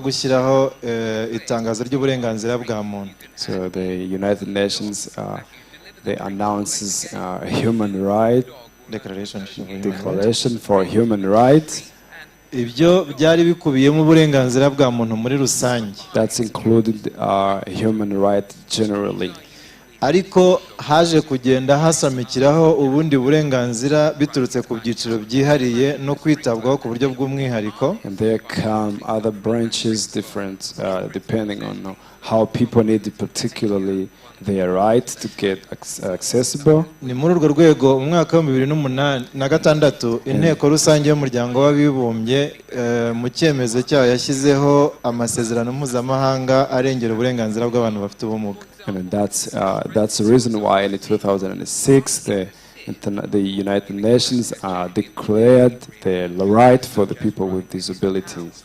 Ariko guverinoma y'u Rwanda binyuze mu itegeko nshinga ryo kuwa 4 Kamena 2003 nk'uko ryavuguruwe kugeza ubu. But the government of Rwanda through their constitution in the 4th or on the 4th 2004 yemera ko ihame ryo kudaheza ndetse no kwita ku bantu bafite ubumuga ari ngombwa. And they say that the principle of not isolating the people with disability, it's a necessity. Ibyo byaje no gutuma mu mwaka wa 2010 hashyirwaho inama y'igihugu y'abantu bafite ubumuga. So in 2010 they start a national council for persons with disabilities. Kugira ngo urwo rwego ruhuze ibikorwa by'ubuvugizi ndetse rinagenzure ko abantu bafite ubumuga muri gahunda zitandukanye z'igihugu bitabwaho. And that includes the advocacy for the people of disability and how they can access any services they need in government or other parts. Kuri uyu munsi rero twishimira kubana n'inama y'igihugu y'abantu bafite ubumuga NCBD. We are very grateful to be with NCBD. Ngira ngo nsaba waje ayihagarariye bwana Marcel Nkurayija. I would like to welcome Mr. Marcel Nkurayija kugira ngo aduhe ubutumwa mu izina ry'inama y'igihugu y'abantu bafite ubumuga. To come and give us a message in the name of the National Council of the people, the person with disabilities. The German Shepherd is the best way to deliver the affection this dog craves. Although it's very useful while training this breed, it can be tricky as well. You need to find the right type of touch this breed enjoys. One thing's for sure though, the German Shepherd truly enjoys a nice chest scratch. You should Musangiza w'amagambo arakoze cyane. So thank you MC. Banyakubahwa badepite mu mitwe yombi Honorable and member of parliament muri hano who are presented here, banyakubahwa muri hano baturutse mu nzego zitandukanye, and delegates from different parts, banyakubahwa bahagarariye imiryango y'abafite ubumuga, the representatives of the organizations of people with disabilities, bafite ubumuga muri hano nongeye kubasuhuza. and the people with disabilities who are presented here, we greet you. Nk'uko babivuze, As they have mentioned, ndi hano mpagarariye umunyamabanga nshingwabikorwa w'inama y'igihugu y'abantu bafite ubumuga utabashije kuboneka kubera izindi nshingano. I'm here representing the General Secretary of Executive Secretary of the National Executive Secretary of National Council Person with Disabilities. Ndi hano rero nk'umukozi w'inama y'igihugu y'abantu bafite ubumuga. I'm here as a member of the National Executive Council National Council with the person with disabilities. By'umwihariko nanjye nkaba mfite ubumuga bw'ingingo. And particularly me, I also have physical disabilities. Kuri uyu munsi rero hari byinshi Mugisha yavuze ku nama y'igihugu y'abantu bafite ubumuga. This day there is many things Mugisha mentioned. Wenda ndasubiramo bike. But I'll talk about few of them. inama y'igihugu y'abantu bafite ubumuga ni ikigo cya leta gishamikiye kuri minisiteri y'ubutegetsi bw'igihugu. The National Council of Persons with Disabilities. Ikaba ifite inzego zihagarariye kuva ku rwego rw'igihugu kugera ku kagari. Has different levels of leadership from national level to the cell level. Kandi bakaba ari abafite ubumuga bahagarariye abandi. And they are the people with disabilities who are representative for all others.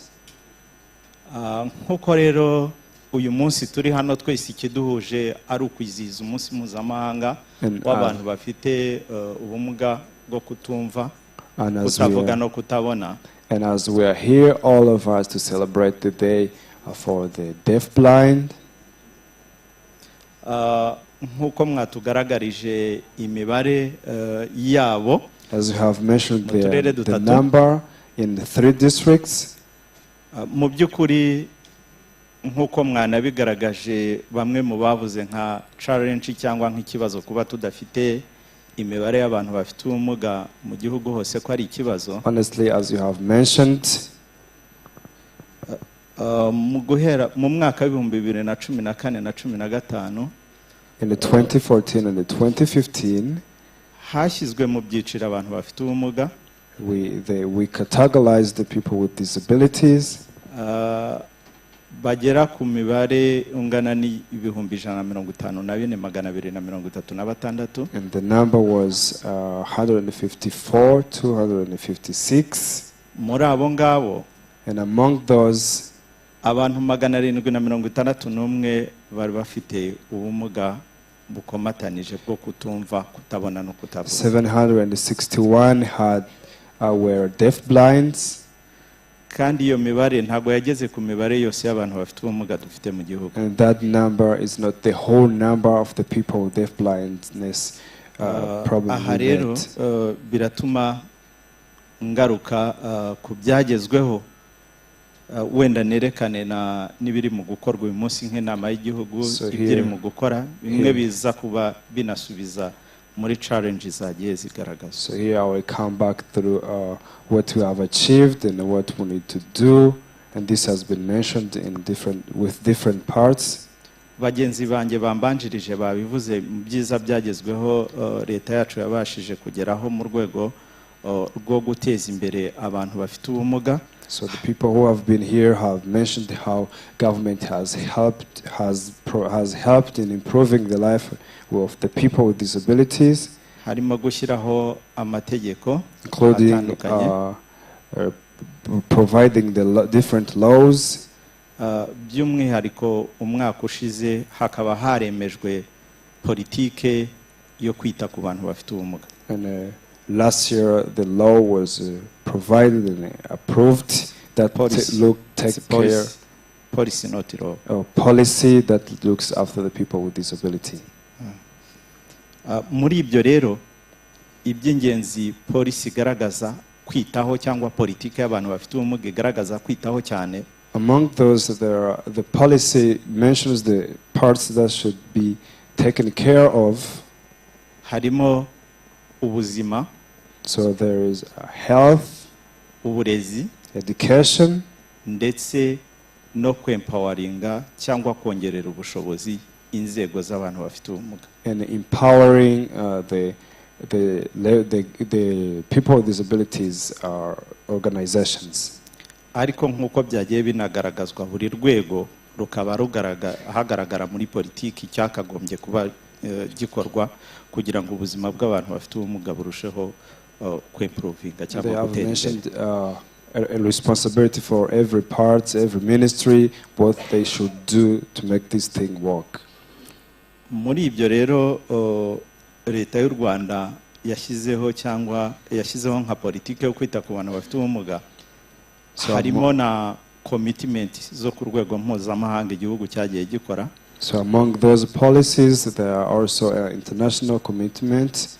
Nkaho muri 2018 muri Global Disability Summit u Rwanda rwiyemeje ko ruzagira kugira disaggregated data ndetse no gukora ibarura no gushyira mu byiciro abantu bafite ubumuga hakoreshejwe ibipimo cyangwa se instrument zizwi ku rwego mpuzamahanga nka Washington Group Question, where Rwanda has accepted that to provide and categorize the people with disabilities using the international measurement instruments that they should use from Washington Group of Nations.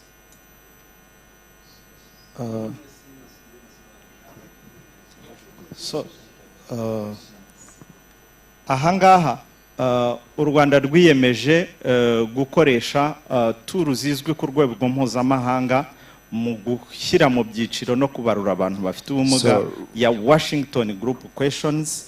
Iyo Washington Group Question ikaza yerekana buri cyiciro cy'abantu bafite ubumuga. Ntago mu Kinyarwanda rimwe na rimwe tubura ururimi rwacu ruracyari nkene, ntiturabasha bimwe kubishyira mu Kinyarwanda, kuko ubundi iyo turu turi mu kuvuga nta hantu ushobora guhurira n'ijambo ryitwa disability. So I can even interpret in English.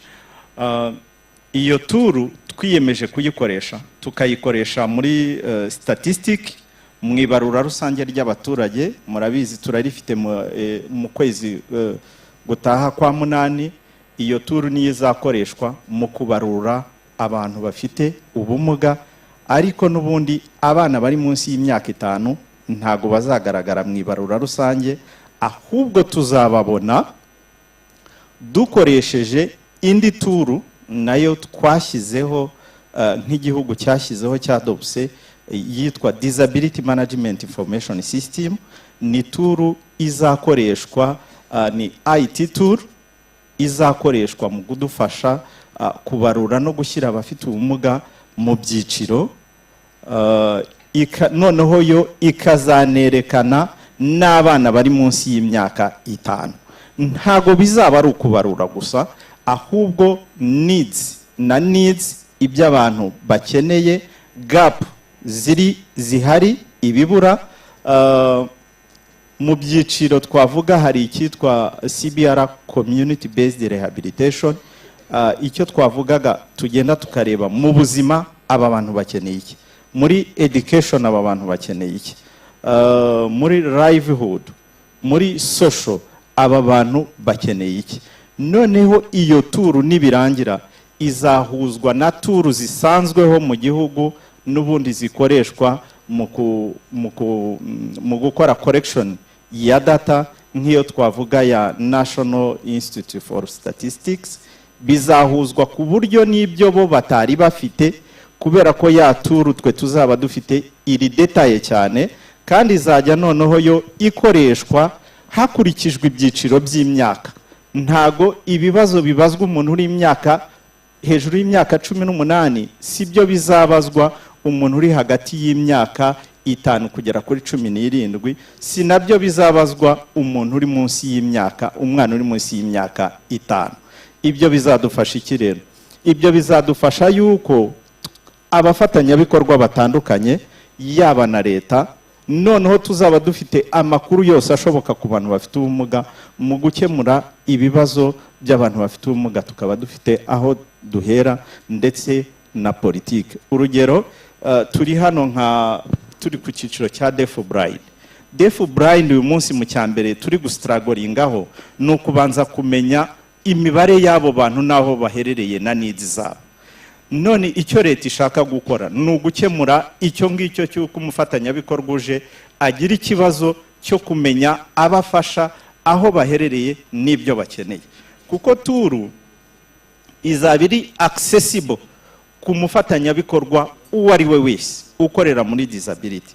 Wowe uzajya uba ufite machine nk'uko Umugisha afite machine imbere ye, we niba ukorera muri twa turere 3 mwatugaragarije mukoreramo, muhite muvuga muti aba beneficiary bacu Deaf-Blind ni bangahe, ukurikije ibyiciro by'imyaka bafite, yewe unakurikije igitsina, ukurikije ibyo bakeneye. Uzareba niba hari uwabashije kujya ku ishuri bitewe na age category afite, noneho wowe urebe support wa muntu yahabwa.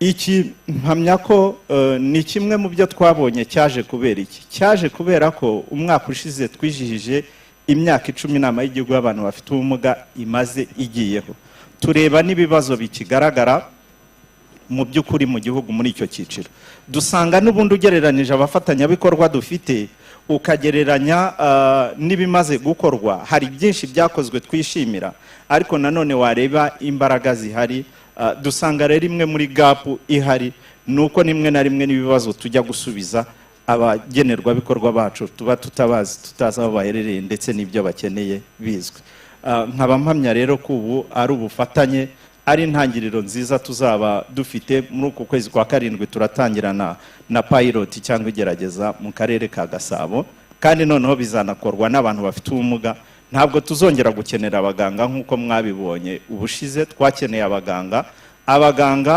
twabifata mu buryo bwa kiganga abantu ugahita ufata umuntu ufite ubumuga ukamufata nk'aho ari umurwayi ukeneye medical support agomba guhabwa kandi mu by'ukuri disability cyangwa kugira impairment bitandukanye no kuba ukeneye medical support ibyo rero byadufashije yuko hazakenerwa amafaranga make ugereranyije n'amafaranga ubundi yakagombye kuba akoreshwa dukoresheje abaganga ibi bikazanafasha yuko kongerera ubushobozi abantu bafite ubumuga kuko ubwabo nibo bazabyikorera ibi rero bikaba bizaza bije gusubiza bimwe mu bibazo twahoze tugaragaza ahangaha nkuko turi hano twese mu by'ukuri turashaka icyazamura imibereho myiza y'abantu bafite ubumuga uyu munsi turi hano ku byiciro kuri iki cyiciro cy'abantu bafite deaf blind ari naho nagira ngo mu by'ukuri nsubire inyuma nshimire iyi miryango itatu yihuje kugira ngo isubize ibibazo aba bantu bafite deaf blind bafite tukaba ari naho dushishikariza n'abandi uyu munsi turavuga deaf blind ariko dufite noneho n'abandi wenda n'abantu bari hano batabizi babimenye noneho bya byiciro by'abantu bafite ubumuga dufite uko ari 5 ugasanga abo bantu dufite abo bantu ibyo byiciro byose uko ari 5 bihuriyeho mwumve namwe umuntu ntiyumva ntavuga ntabona afite ubumuga bwo mu mutwe ndetse afite n'ubumuga bw'ingingo ntiyikura ahari so ibyiciro rero mu by'ukuri duhagarariye tureberera n'ibyiciro bifite ibibazo bikomeye ariko nanone tukishimira ko hari ubushake bwa leta yacu hari ubushake bw'abafatanyabikorwa ndetse n'abafite ubumuga ubwabo bagira uruhare kugira ngo ibibazo bahura nabyo bikemuke nkaba rero nshimiye buri wari we wese uri ahangaha kugira ngo dukomeze duhuze imbaraga tuzamure imibereho myiza y'abantu bafite ubumuga murakoze cyane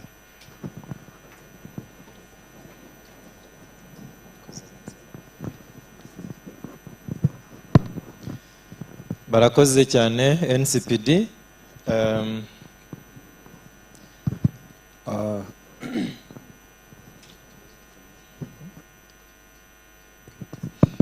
barakoze NCPD thank you NCPD Yeah. ngira ngo baduhaye icyizere gituma tuzashobora noneho kubona imibare ya nyayo ndetse n'ibibazo abantu bafite ubumuga bahora byo kugira ngo dusubize koko ibikenewe gusubiza and they give us a hope that we can go and determine the exact number so we can answer the issue that needs to be addressed exactly. Tugeze rero mu mwanya twegera amagambo asoza gahunda yacu y'uyu munsi. So we are getting close to the end. Ariko mbere yaho gatoya hari inzego zakomeje kuvugwa n'abantu batandukanye. So before we get there are different parts and that has been mentioned. Urwego rw'ubuzima and they includes the Ministry of the Health, urwego rw'uburezi, the Ministry of Education. Izi ni inzego zibanze mu buzima n'imibereho bya muntu muri rusange. These are the ministries that are primarily needed in the daily life of every human, because where there is no healthy life, ahatari uburezi bufite ireme, where there is no qualified education, n'ibyo twifuza ndetse n'ibyo tuvugaho byose ntago twabigeraho. So whatever we are talking and we are discussing, we cannot achieve them. hari umuntu nabonye wo muri minisiteri y'uburezi y'ubuzima sorry we have someone from Ministry of Deus. Health. We have. namubonye kuko twaraniganye for your information. So- Please come forward. He's my colleague. So- Please Deus, come forward. Minisiteri y'ubuzima Ministry of Health, tuyitegerejeho byinshi we expect much from them, cyane mu bijyanye na disability early detection, especially in disability early detection, kugira ngo aba bana bavuka So- bafite ubumuga so the child that born with different ndetse no kugira ngo disabilities, ubumuga bunamenyekane hakiri kare ubukosorwa bukosorwe and in disability detection, hanyuma ubudashobora gukosorwa turebe n'iki cyakorwa no mu So- rwego rwo kugira ngo dutange so we n'insimburangingo can detect n'inyunganirangingo. what disability can be healed or other that can't be healed, so we can find replacement. Deus, muri minisiteri y'ubuzima mutize hehe muraduteganyiriza iki? So in Ministry of Health, what do you have for us? muraho mwese Uh, Junior Mugisha nk'uko yababwiye twariganye muri groupe scolaire Gahini as Mugisha has mentioned, he's my Muri colleague in 2004 Gahini, kugeza 2006. 2004 to 2006. njye niga biochimie yiga lettre ariko muri promotion zimwe I was studying hano hari biochemistry. mpagarariye minisiteri y'ubuzima So I'm here representing the nashimishijwe cyane n'uyu munsi Ministry of Health. So I'm happy nashimishijwe for no this kubana day. namwe I'm happy to be with you. ni byiza amagambo yavuzwe yose It's a privilege, ndetse and n'ibitekerezo byatanzwe ideas and words, they are important. byose bigamije kubaka ndetse no guteza imbere uburenganzira We all have one purpose: to improve the by'ukuri life numva of people with nasobanukiwe disability. ubutumwa mwagiye So I mutuma have kuri clearly minisiteri y'ubuzima understood the message to the narikodinze Ministry of Health. I have recorded. minisiteri y'ubuzima ifite polisi The Ministry bashyizeho of Health has a ijyanye policy no gufasha no gushyigikira abafite ubumuga that looks Umva, after and take care of the people with tuzakomeza gufatanya. disability. So we'll keep muri make numva partnering. aricyo navuga And briefly, that's what I can say. umuntu waje ahagarariye minisiteri y'ubuzima ibyo mwagiye muvuga bijyanye na minisiteri numva ubutumwa turabujyana So as a tubugeze person aho from bugomba Ministry kugera of Health, kandi everything ndumva you have feedback requested muzagenda from mubibona. Murakoze. responsibility I've mentioned to Ministry of Health. So I have recorded it and I'm going to report it to the leaders. arakoze cyane Deus. So we're byumvikane grateful for yuko him. rero And it's clearly understood that azabijyana he's going to tuzakurikirane ko report. byageze So we'll do a follow-up turebe to see n'icyabikozweho if he has clearly kugira ngo tuzabone n'umusaruro uzava. if he has reported our issue, our Just- challenges, and we Did you get that expect point? and we will see kubikurikirana ko the, byagezeyo ko byatanzwe umusaruro uzavamo n'icyo bizatugezaho. we will see if he has reported, if the changement and the result. nyakubahwa mushyitsi mukuru, nyakubahwa ntumwa ya rubanda duhagarariye mu nteko ishinga amategeko, So, honorable banyacyubahiro member muteraniye of hano, parliaments and different delegates, tugeze rero mu mwanya tugiye kumva amagambo asoza. we are in time. We are going to understand, to Nagira ngo, listen to the final word. Kuva mu mwaka wa 2003 Since 2003, nibwo mu rwego rw'amategeko mu Rwanda twatangiye kugira intumwa ya rubanda iduhagarariye nk'abantu bafite ubumuga. when we had the member in Kuva icyo gihe parliament, kugeza ubu ngubu Henceforth, tugeze kuri manda ya 4 we are in the 4th mandate, ariho hari honorable Eugene Mussolini. and we have Honorable Eugene Mussolini. Nyakubahwa nimubinyemerera Honorable, muraza imbere mufite I ubutumwa request bwihariye nk'abantu muduhagarariye mu cyumba cy'inteko ishinga amategeko umutwe w'abadepite. I request that if you come forth because you have a particular message for us as the Ariko, people who represent us in the nyuma y'ubutumwa muri butugenere parliament. muze no kunyemerera mutumire mugenzi wanyu musangiye inteko ishinga amategeko gusa mu byumba bitandukanye, nyakubahwa And senateri. after your message, I humbly request that you also welcome Honorable Senator. Umwanya ni uwanyu.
Thank you, Betty, for your clarifications. My role here in this event is short. Just a short remarks and invite the guest of honor who is going to address us in English. So we cut that interpretation time so that we celebrate our day excellently. Mubinyemereye nagira ngo mbashimire ko mwadutumiye.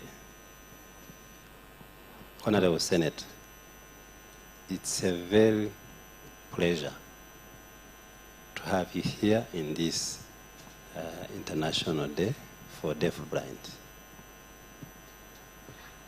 Honorable Ngayire, representing human rights, we are very proud for you here.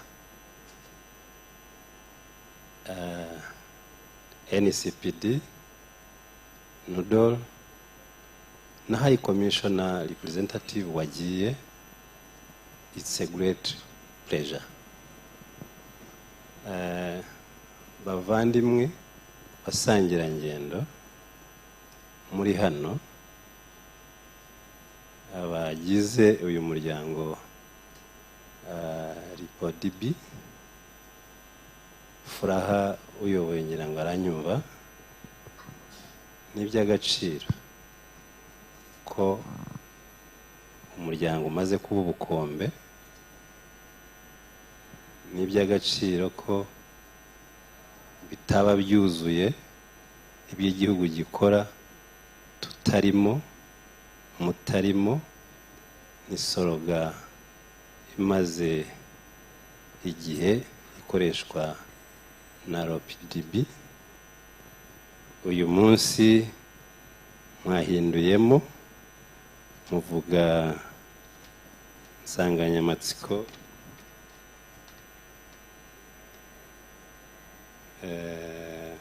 igira gukomeza kuba hamwe. Sure, tugomba gukomeza kuba hamwe. So, nyakubahwa Senator, nyakubahwa uhagarariye human rights, banyakubahwa mwese muri aha, twajyaga duhura nk'abantu bafite ubumuga tuvuga ibyacu, tuganya, turira, tudafite abo tubibwira, ari ibyacu. Urugendo tuvuyemo abenshi baraha bararuzi. Betty inclusive, Dr. Betty yana. Ariko uyu munsi turishima ko iyo twicaye tuvuga ibyacu nk'abafite ubumuga tuba tubibwira inzego. Here, Senator, now. It's a very big pleasure. Here, human rights and other stakeholders. Nibyo kwishimira. Nk'umudepite rero uhagarariye abafite ubumuga, nagira ngo nyakubahwa mushyitsi mukuru Senator unyemerere mbanze nkoreho ka remarks gatoya. Icyambere, the way forward aho tuvuye, nyakubahwa SG wa Nudol, thank you for your remarks. Ariko it's a milestone which achieved. Gaps watwerekaga, wavugaga itegeko, yego, ariko umwaka ushize gusa, just last year, leta y'u Rwanda yadushyiriyeho politiki ngari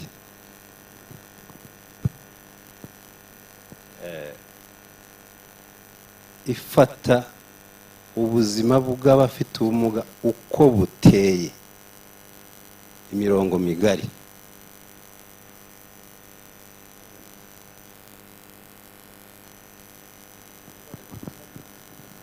Ego uko biteye, nubwo wabyitiranyije ko ari itegeko, ni polisi, ni politiki ngari itanga role ku buri rwego urwo ari rwo rwose. Niho bahera bavuga cross cutting.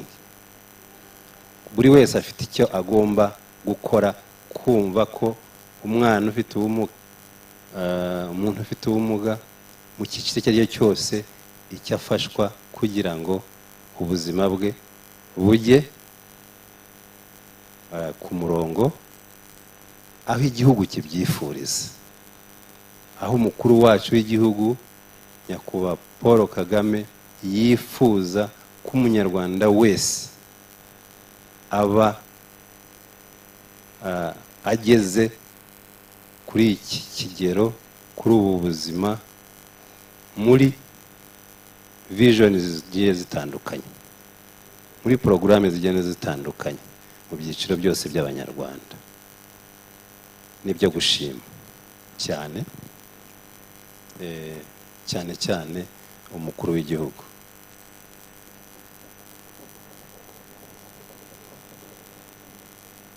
Icya kabiri ni urugendo. Kuvugurura itegeko ntabwo bucya mu gitondo ngo bibi, ariko buriya ni inzira yo kuvugurura, nyakubahwa seneta, itegeko, amategeko arengera abafite ubumuga, yaba muri rusange ndetse n'areba abamugariye ku rugamba, ndetse n'ibikenewe ko buri rwego rwakora naho bikorerwa. Cross cutting rero ni iki? Nubwo Minaroke ari dufite abafite ubumuga mu nshingano, ariko buri minisiteri, cyane cyane y'ubuzima, nyakubahwa seneta, cyane cyane y'uburezi, ndetse no kwita ku batishoboye, bafite role nini yo gukora kugira ngo ubuzima bwacu n'imibereho ihinduke, ijyane n'icyerekezo umukuru w'igihugu yifuriza abanyarwanda bose, nta n'umwe usigaye, nta n'umwe usigaye. Ikindi, polisi, itegeko ndetse n'ingamba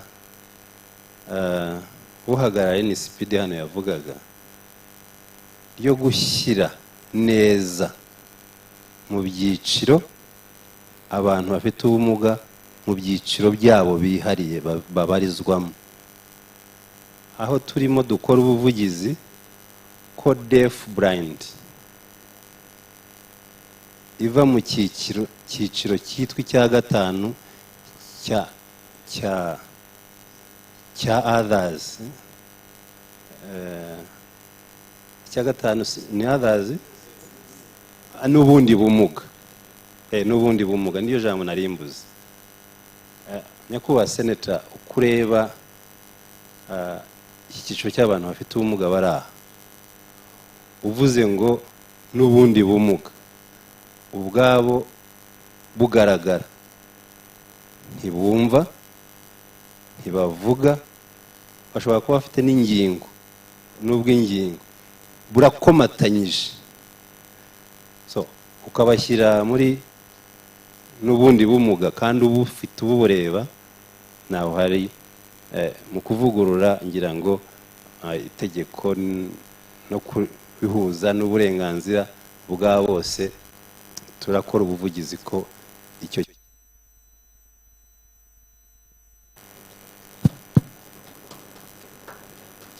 cyitabwaho, bikajyana, bizadufasha kuzuza ya politiki n'ibigenewe uri muri cyiciro runaka, kubihuza, hanyuma ubwo bizajyana n'ibyitwa assistive devices, ibikoresho dukoresha mu buzima bwacu bwa buri munsi bidufasha. Ubwo umuganga yamfasha ikinyarwanda cyabyo. Very good. Insimburangingo n'inyunganirangingo. Muri assistive devices dushaka gukoresha i Rwanda ni iziri mu cyerekezo umukuru w'igihugu yifuriza buri munyarwanda. Nyakubahwa Seneta, u Rwanda tuvuye kure. Abana b'u Rwanda aba ni bato wenda, ariko abaganga Gahongayire arabizi aho tuvuye, aho umwana yigiraga ku rubaho n'itushi munsi y'igiti. Uyu munsi umwana uri muri viziyo umukuru w'igihugu yifuriza umunyarwanda afite laptop mu ishuri risakaye n'ikibaho, hari n'inzira iteganyirijwe umwana ufite ubumuga. Saho kwishimira. Niyo mpamvu rero itegeko nshinga ryacu tuvomamo riteganya ko nta muntu n'umwe ugomba kubuzwa uburenganzira.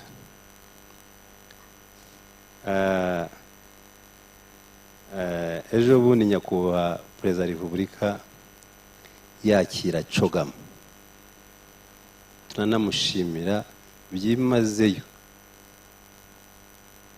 uruhare n'ukuntu yakiriye isi yose ikaba i Rwanda mu cyumweru cyose. Uko abandi bari bazi u Rwanda atari ko baruzi uyu munsi. Mwumvishe umuntu yabwiye umuhagaze umwicaye imbere ari mu kagare, akamubwira ko amusabye imbabazi ku byabaye,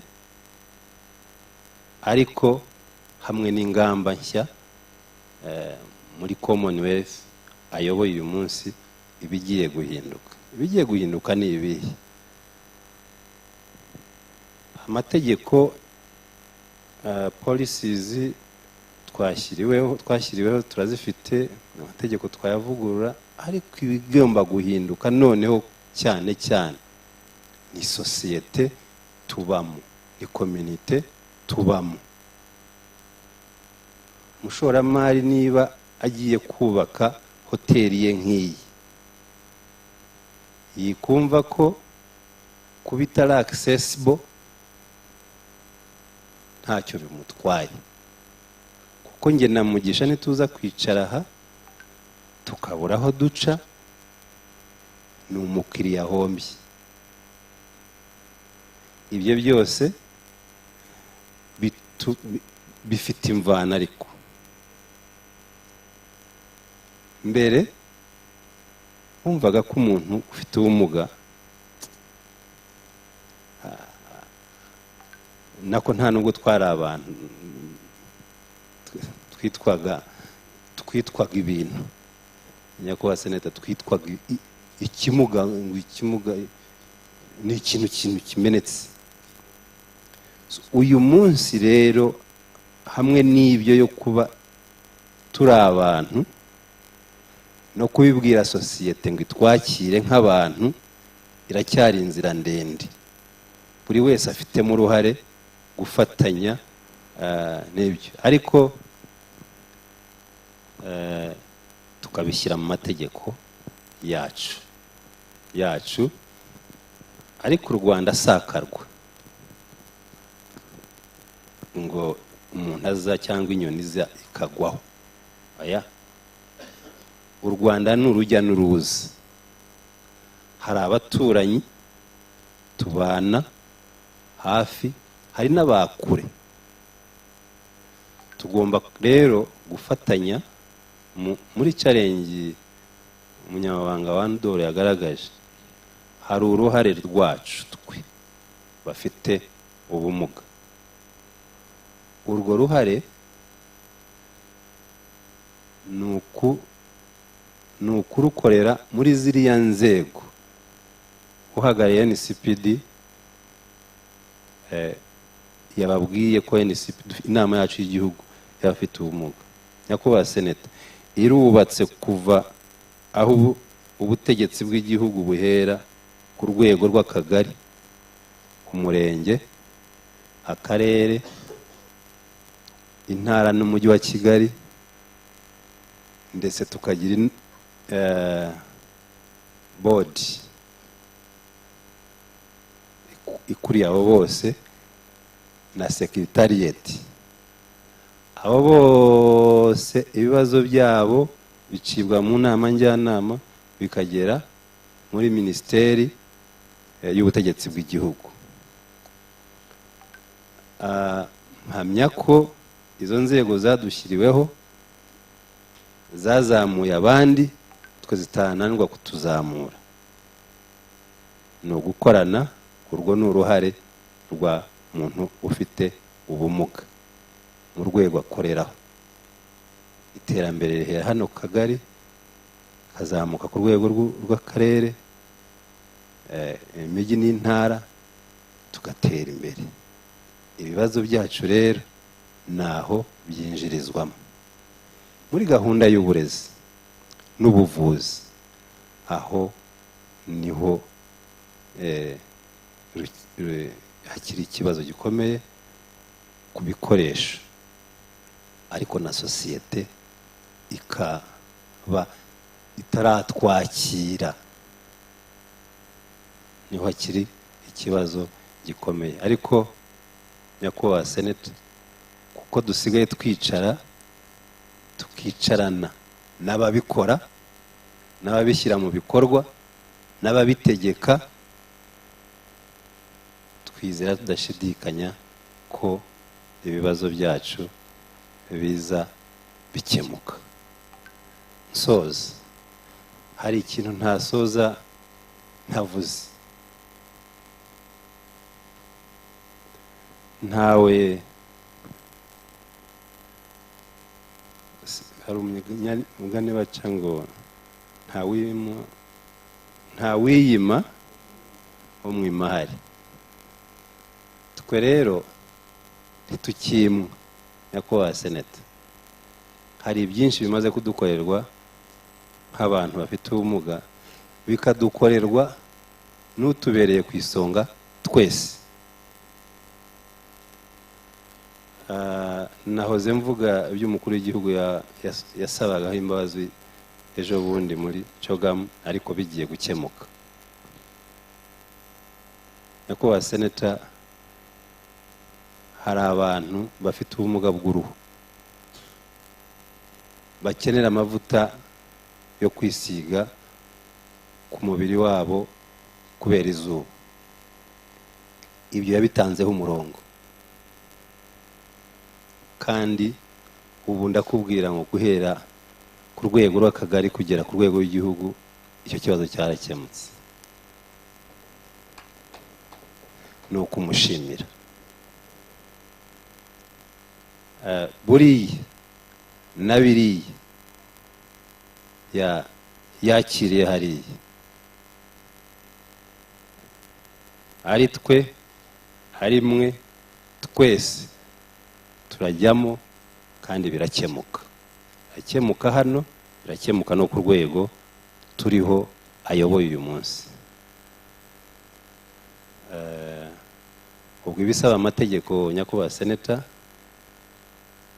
twatumwe kandi turi intumwa zanyu zidatenguha. Dufatanyije turabigeza muri forums bikorerwamo, kandi tubijeje ko ntawatwimye, ahubwo ibyo dutwaye tukabigaragaza turabihabwa.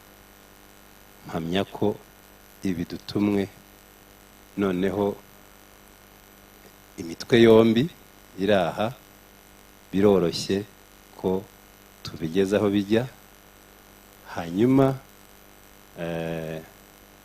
human rights nayo muri raporo ishobora kuza mu minsi itari ya kera tuzarebamo za gaps batugaragarije tuzikurikire muri oversight.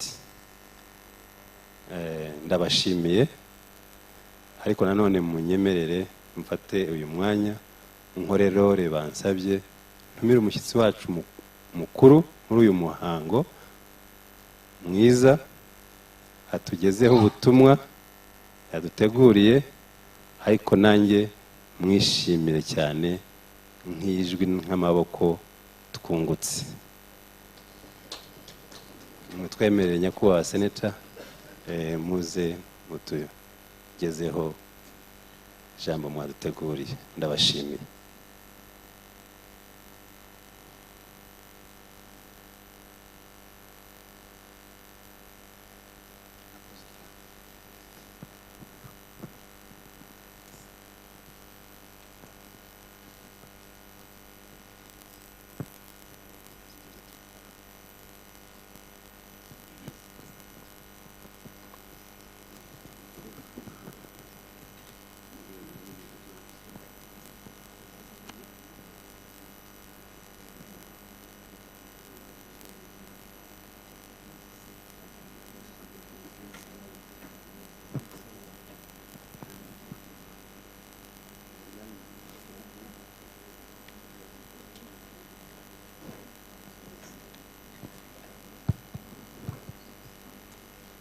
Mwiriweho. Mwiriweho. Mbanje kuvugana n'abagenzi banjye dufatanije gukora hano. Mvuga nti nishimiye uburyo biri organized,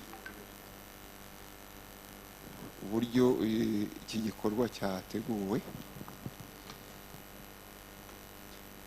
Ni ibintu bivanze ibyo twita informal cyangwa informel na formel.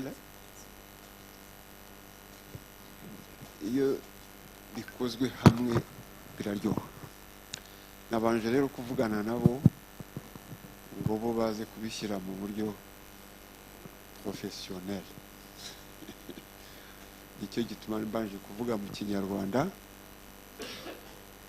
kugira ngo twiyumvanemo, ariko ubuyobozi bw'uyu muryango bwansabye kuvuga mu Cyongereza ku mpamvu bababwiye ko bifuza ko n'abatazi Ikinyarwanda baba bari mu Rwanda hano cyangwa hanze yarwo bagira uburyo bakurikira.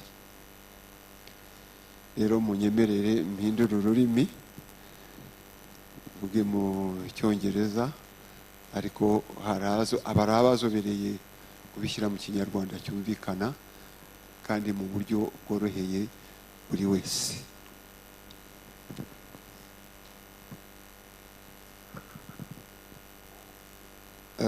The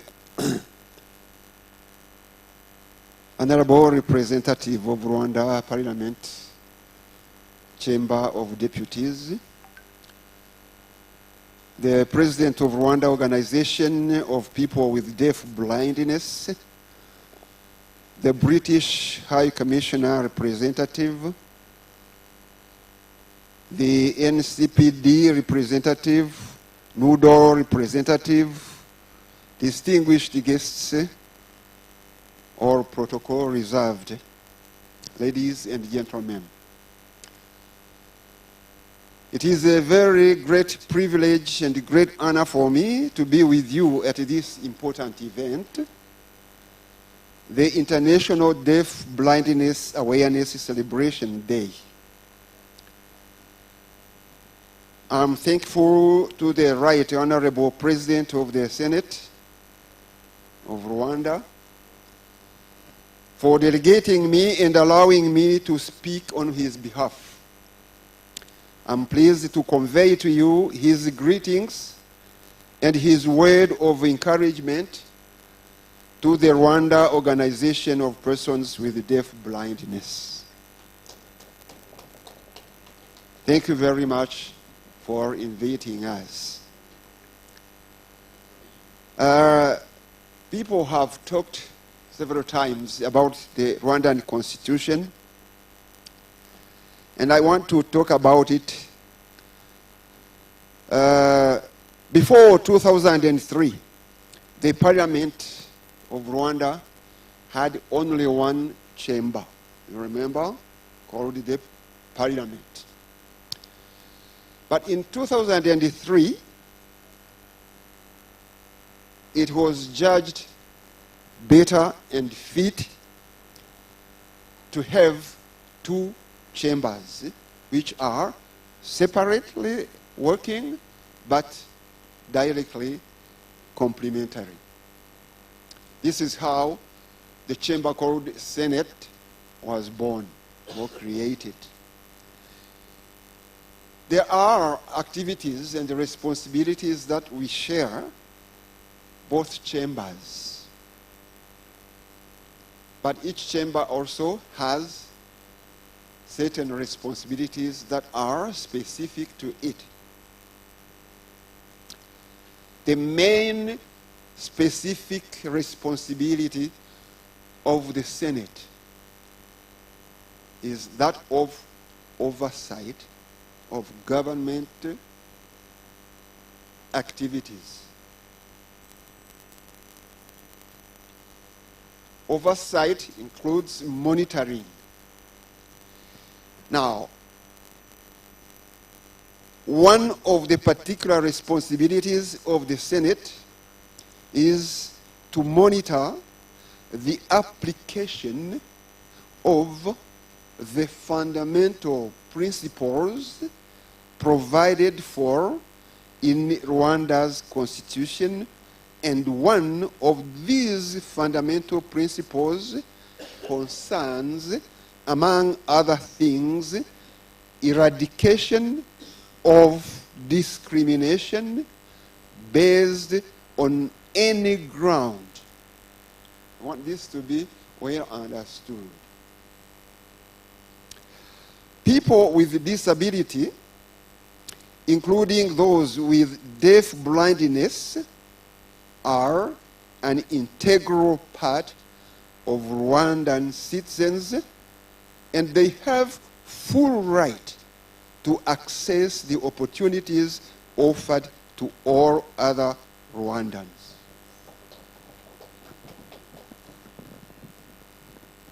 So there are institutions whose responsibility is putting into action laws, implementing decisions made at different levels by different institutions. Some of them have been mentioned here. But there is now the Senate, whose major responsibility is oversight and seeing to it that the government institutions are actually implementing those decisions as expected. That is where the two chambers are complementary. That is how all the three that is how the different institutions of the government are complementary, to see to it that what has been decided at different levels is being implemented from the grassroots to the highest authorities concerned. Let me, on behalf of the Senate, and on behalf of all those distinguished invitees who have been attending this important function, let me express gratitude to the 3 organizations of persons with different disabilities, namely the Rwanda Union of the Blind, Rwanda National Union of the Deaf, and the Rwanda National Association of Deaf Women. We thank you for your selfless endeavors to support, to accompany, and to mentor the Rwanda Organization of Persons with Deaf-Blindness from creation all the way through to registration as an independent organization.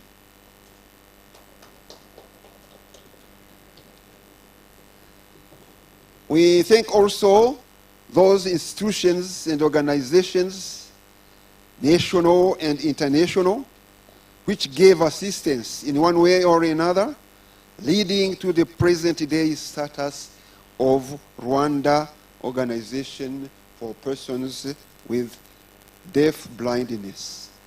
We cannot forget the role played by the interpreters of tactile sign language. They have done a lot of work. We appreciate their contribution to nurturing this organization. The parents, for their resilience, the parents who have got children with this disability, but who have been cooperative, bringing up the children. We have seen how difficult it is, but have also accepted being member of this organization and the similar organizations. That means they are coming forward and they are here present. Is a great support and an encouragement to all efforts that are deployed to help people with disabilities. I strongly concur or agree with ROPDB's plea for recognition of deaf-blindness as a distinct disability with specific challenges which are much more than those enumerated by the executive secretary of the organization.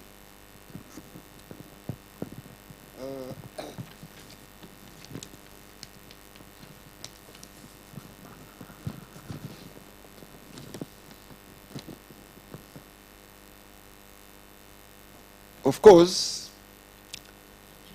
this does not mean that we underrate the seriousness of challenges encountered by persons with other kinds of disability. What I mean here is that at least for these other disabilities, the government has managed to deploy great efforts and to alleviate to an extent the difficulties involved or the difficulties encountered by these other persons with these other disabilities. Here we can mention, as my brother here has referred to, different mechanisms, devices that have been provided by the government. They've got walking sticks and clutches for those with limb challenges. We've got braille and the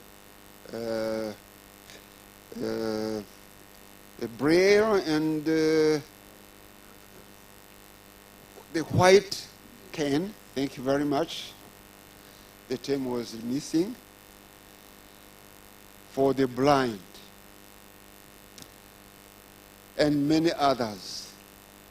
But for persons with a combination of these two disabilities, or even more than two, combination of several, the awareness of the existence or of the seriousness of such type of disability is still low. Is still low. Such kind of assistance that I have mentioned concerning the deaf and blind disabilities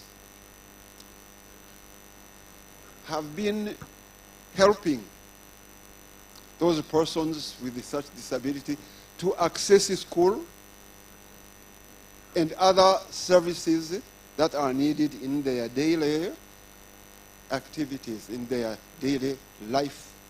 But similar efforts to provide assistance to those people, combining the two difficulties, the two disabilities, are still lacking. There is great need to raise awareness of the seriousness of persons with deaf-blindness disabilities, both in Rwanda, in the region, and at international level. In the institutions of Rwanda, raise awareness of Rwandans about the existence and the special needs of people with this kind of disability.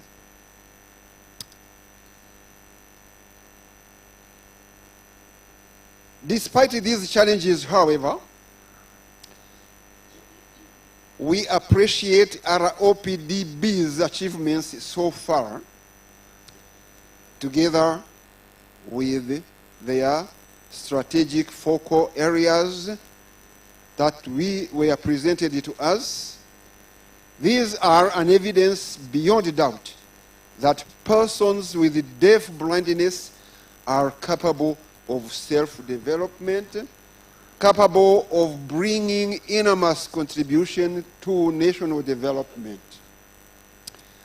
The slogan, "Disability is not inability," which drives their action, indicates that persons with deaf-blindness have confidence in themselves and they are determined to be active members of society if given needed support and opportunities.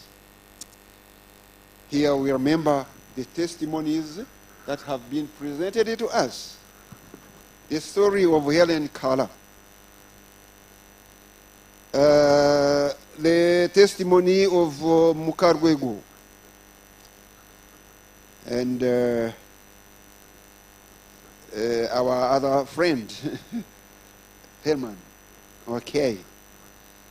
These testimonies are a proof, beyond doubt, that people, persons with deaf-blindness can be of great use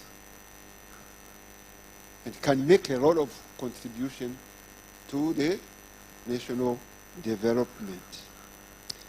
Now that they are members of well-established organizations of great renown, including the African Federation of the Deaf-Blind, the World Federation of the Deaf-Blind, and the Deaf-Blind International,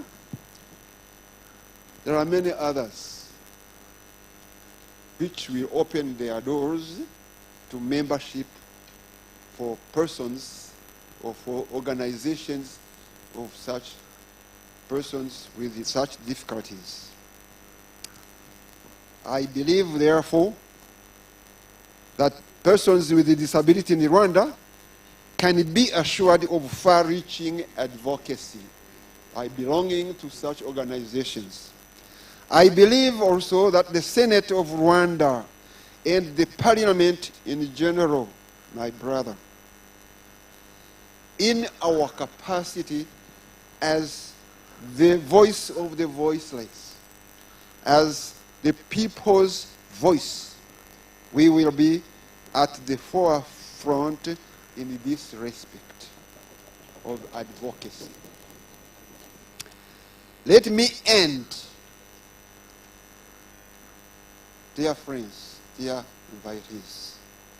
Let me end by reiterating strongly the plea of Rwanda Organization of Persons with Deaf-Blindness to recognize this ability as a unique, distinct kind of disability, calling for particular attention and support of all of us as who advocate for human rights.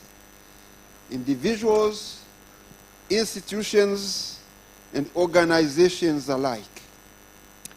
Let us all together hear their cry, walk with them in their daily struggles, help them to access the numerous opportunities offered by the modern world. Thank you very much for kind attention.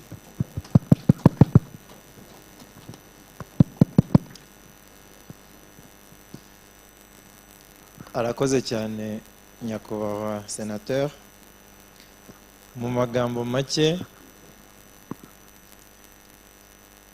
ndabanza gushimira kuba mwaratumiye inteko ishinga amategeko umutwe wa sena kugira ngo twifatanye. Mbere y'ibihumbi 2003 umutwe wa sena ntabwo wari uriho, ariko kuva mu 2003 inteko ishinga amategeko wagize ibyumba bibiri bikubiyemo umutwe w'abadepite ndetse n'umutwe wa sena. Izo nzego zombi zifite imirimo n'inshingano zihuriyeho, ariko zikagira n'umwihariko buri umwe bitewe n'imiterere yabo. Kimwe mu by'ingenzi nk'umutwe wa sena witaho ni ugusuzuma no kwita ko ku mahame remezo uko yubahirizwa mu gihugu. Rimwe mu mahame remezo harimo guca cyangwa se kurandura icyo ari cyo cyose cyatuma umuntu uwo ari we wese akorerwa ihezwa, n'iryo ryaba rishingiyeho iryo ari ryo ryose.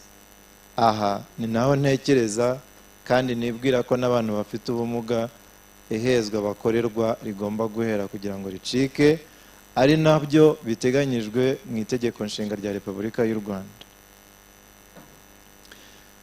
Sena y'u Rwanda twishimiye yuko mwadutumiye kugira ngo twifatanye.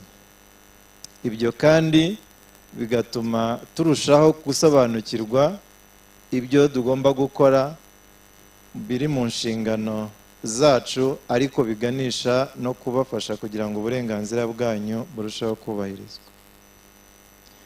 Tuzakomeza gufatanya muri byose kugira ngo ubwo burenganzira bwacu bwubahirizwe. Ndashimira kandi imiryango igera kuri 3 RUB, RNUD na RNDAWA kubw'imbaraga mwashyize hamwe kugira ngo mushobore guherekeza kuva mu iremwa cyangwa se mu ishingwa kugeza ubu kuri uyu muryango wa ROPDB urimo ukora ibikorwa bitandukanye. Mwarakoze cyane. Intero igira iti kugira ubumuga si ukudashobora,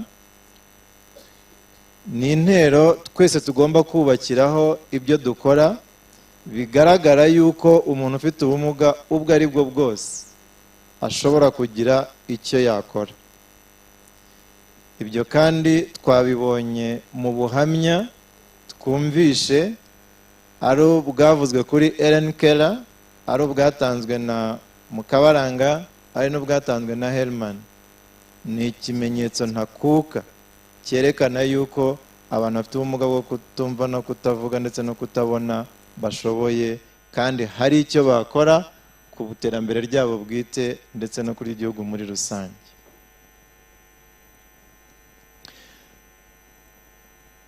Inteko ishinga amategeko,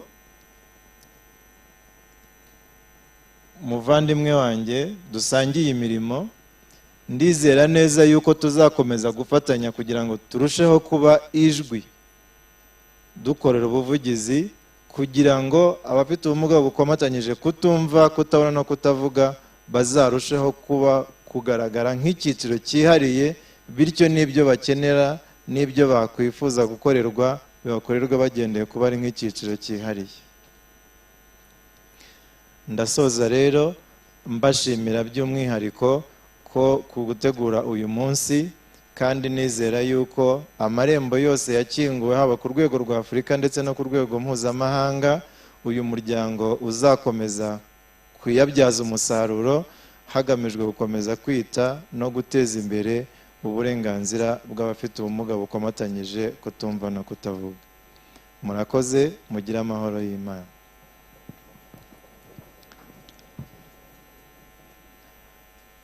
Ni ubutumwa bwari bukubiye mu ijambo tugerejweho n'umushyitsi mukuru, ngira ngo twari dukeneye yuko twese tubusangira, gusa ni mu magambo make nk'uko byumvikanye. Nyakubahwa mushyitsi mukuru, banyakibara muteraniye hano, tugeze rero ku musozo wa gahunda y'umunsi, ariko dufite ibikorwa bigera kuri 3 duteganyije gukora. Igikorwa cya mbere ni ifoto y'urwibutso. Turayifatira hano hanze, ndaza gusaba abo turi kumwe muri protocol kugira ngo baze kudufasha uko hateguwe, hanyuma tuze kuyijyamo. Igikorwa cya kabiri turaza gusangira, nacyo ni igikorwa cy'ingenzi. Hanyuma igikorwa cya gatatu kirareba noneho by'umwihariko abanyamuryango, kuko baturutse hirya no hino mu ntara, bo barasabwa kuba bahanganye bakaguma hano muri salle kugira ngo Theopis azifashe abasubira mu rugo, dufashwe mu ngendo zacu. Birumvikana ko ari amafaranga y'urugendo, ndetse n'abaza gucumbikirwa nabo kugira ngo, kuko bajya kure bitugeranyije n'aho baturutse, nabo kugira ngo tubyiteho. Hanyuma amatike rero atwemerera kwinjira muri restaurant turaza kuyahabwa, ariko ay'abashyitsi nayo turaza kuyabaha mu mwanya wabo, hanyuma abandi turayabaza hano muri sale, nidusohoka turayabona hanze.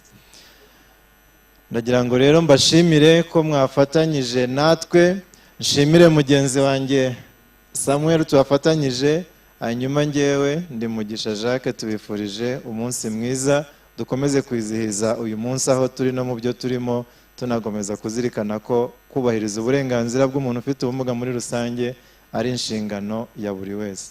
Amahoro y'Imana n'akazi keza ndetse n'amahirwe mu byanyu no mu banyu.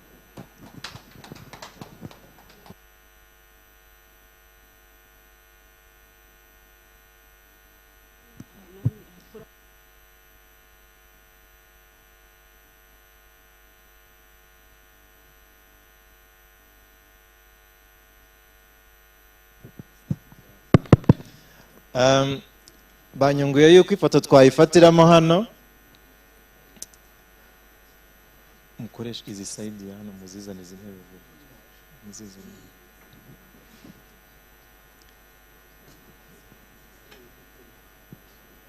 Muzizane. Nimuzigeze inyuma rero cyane, muzegeze imbere hano kugira ngo baze ko nabo bahagarara. Baranyura gutya, ira side hari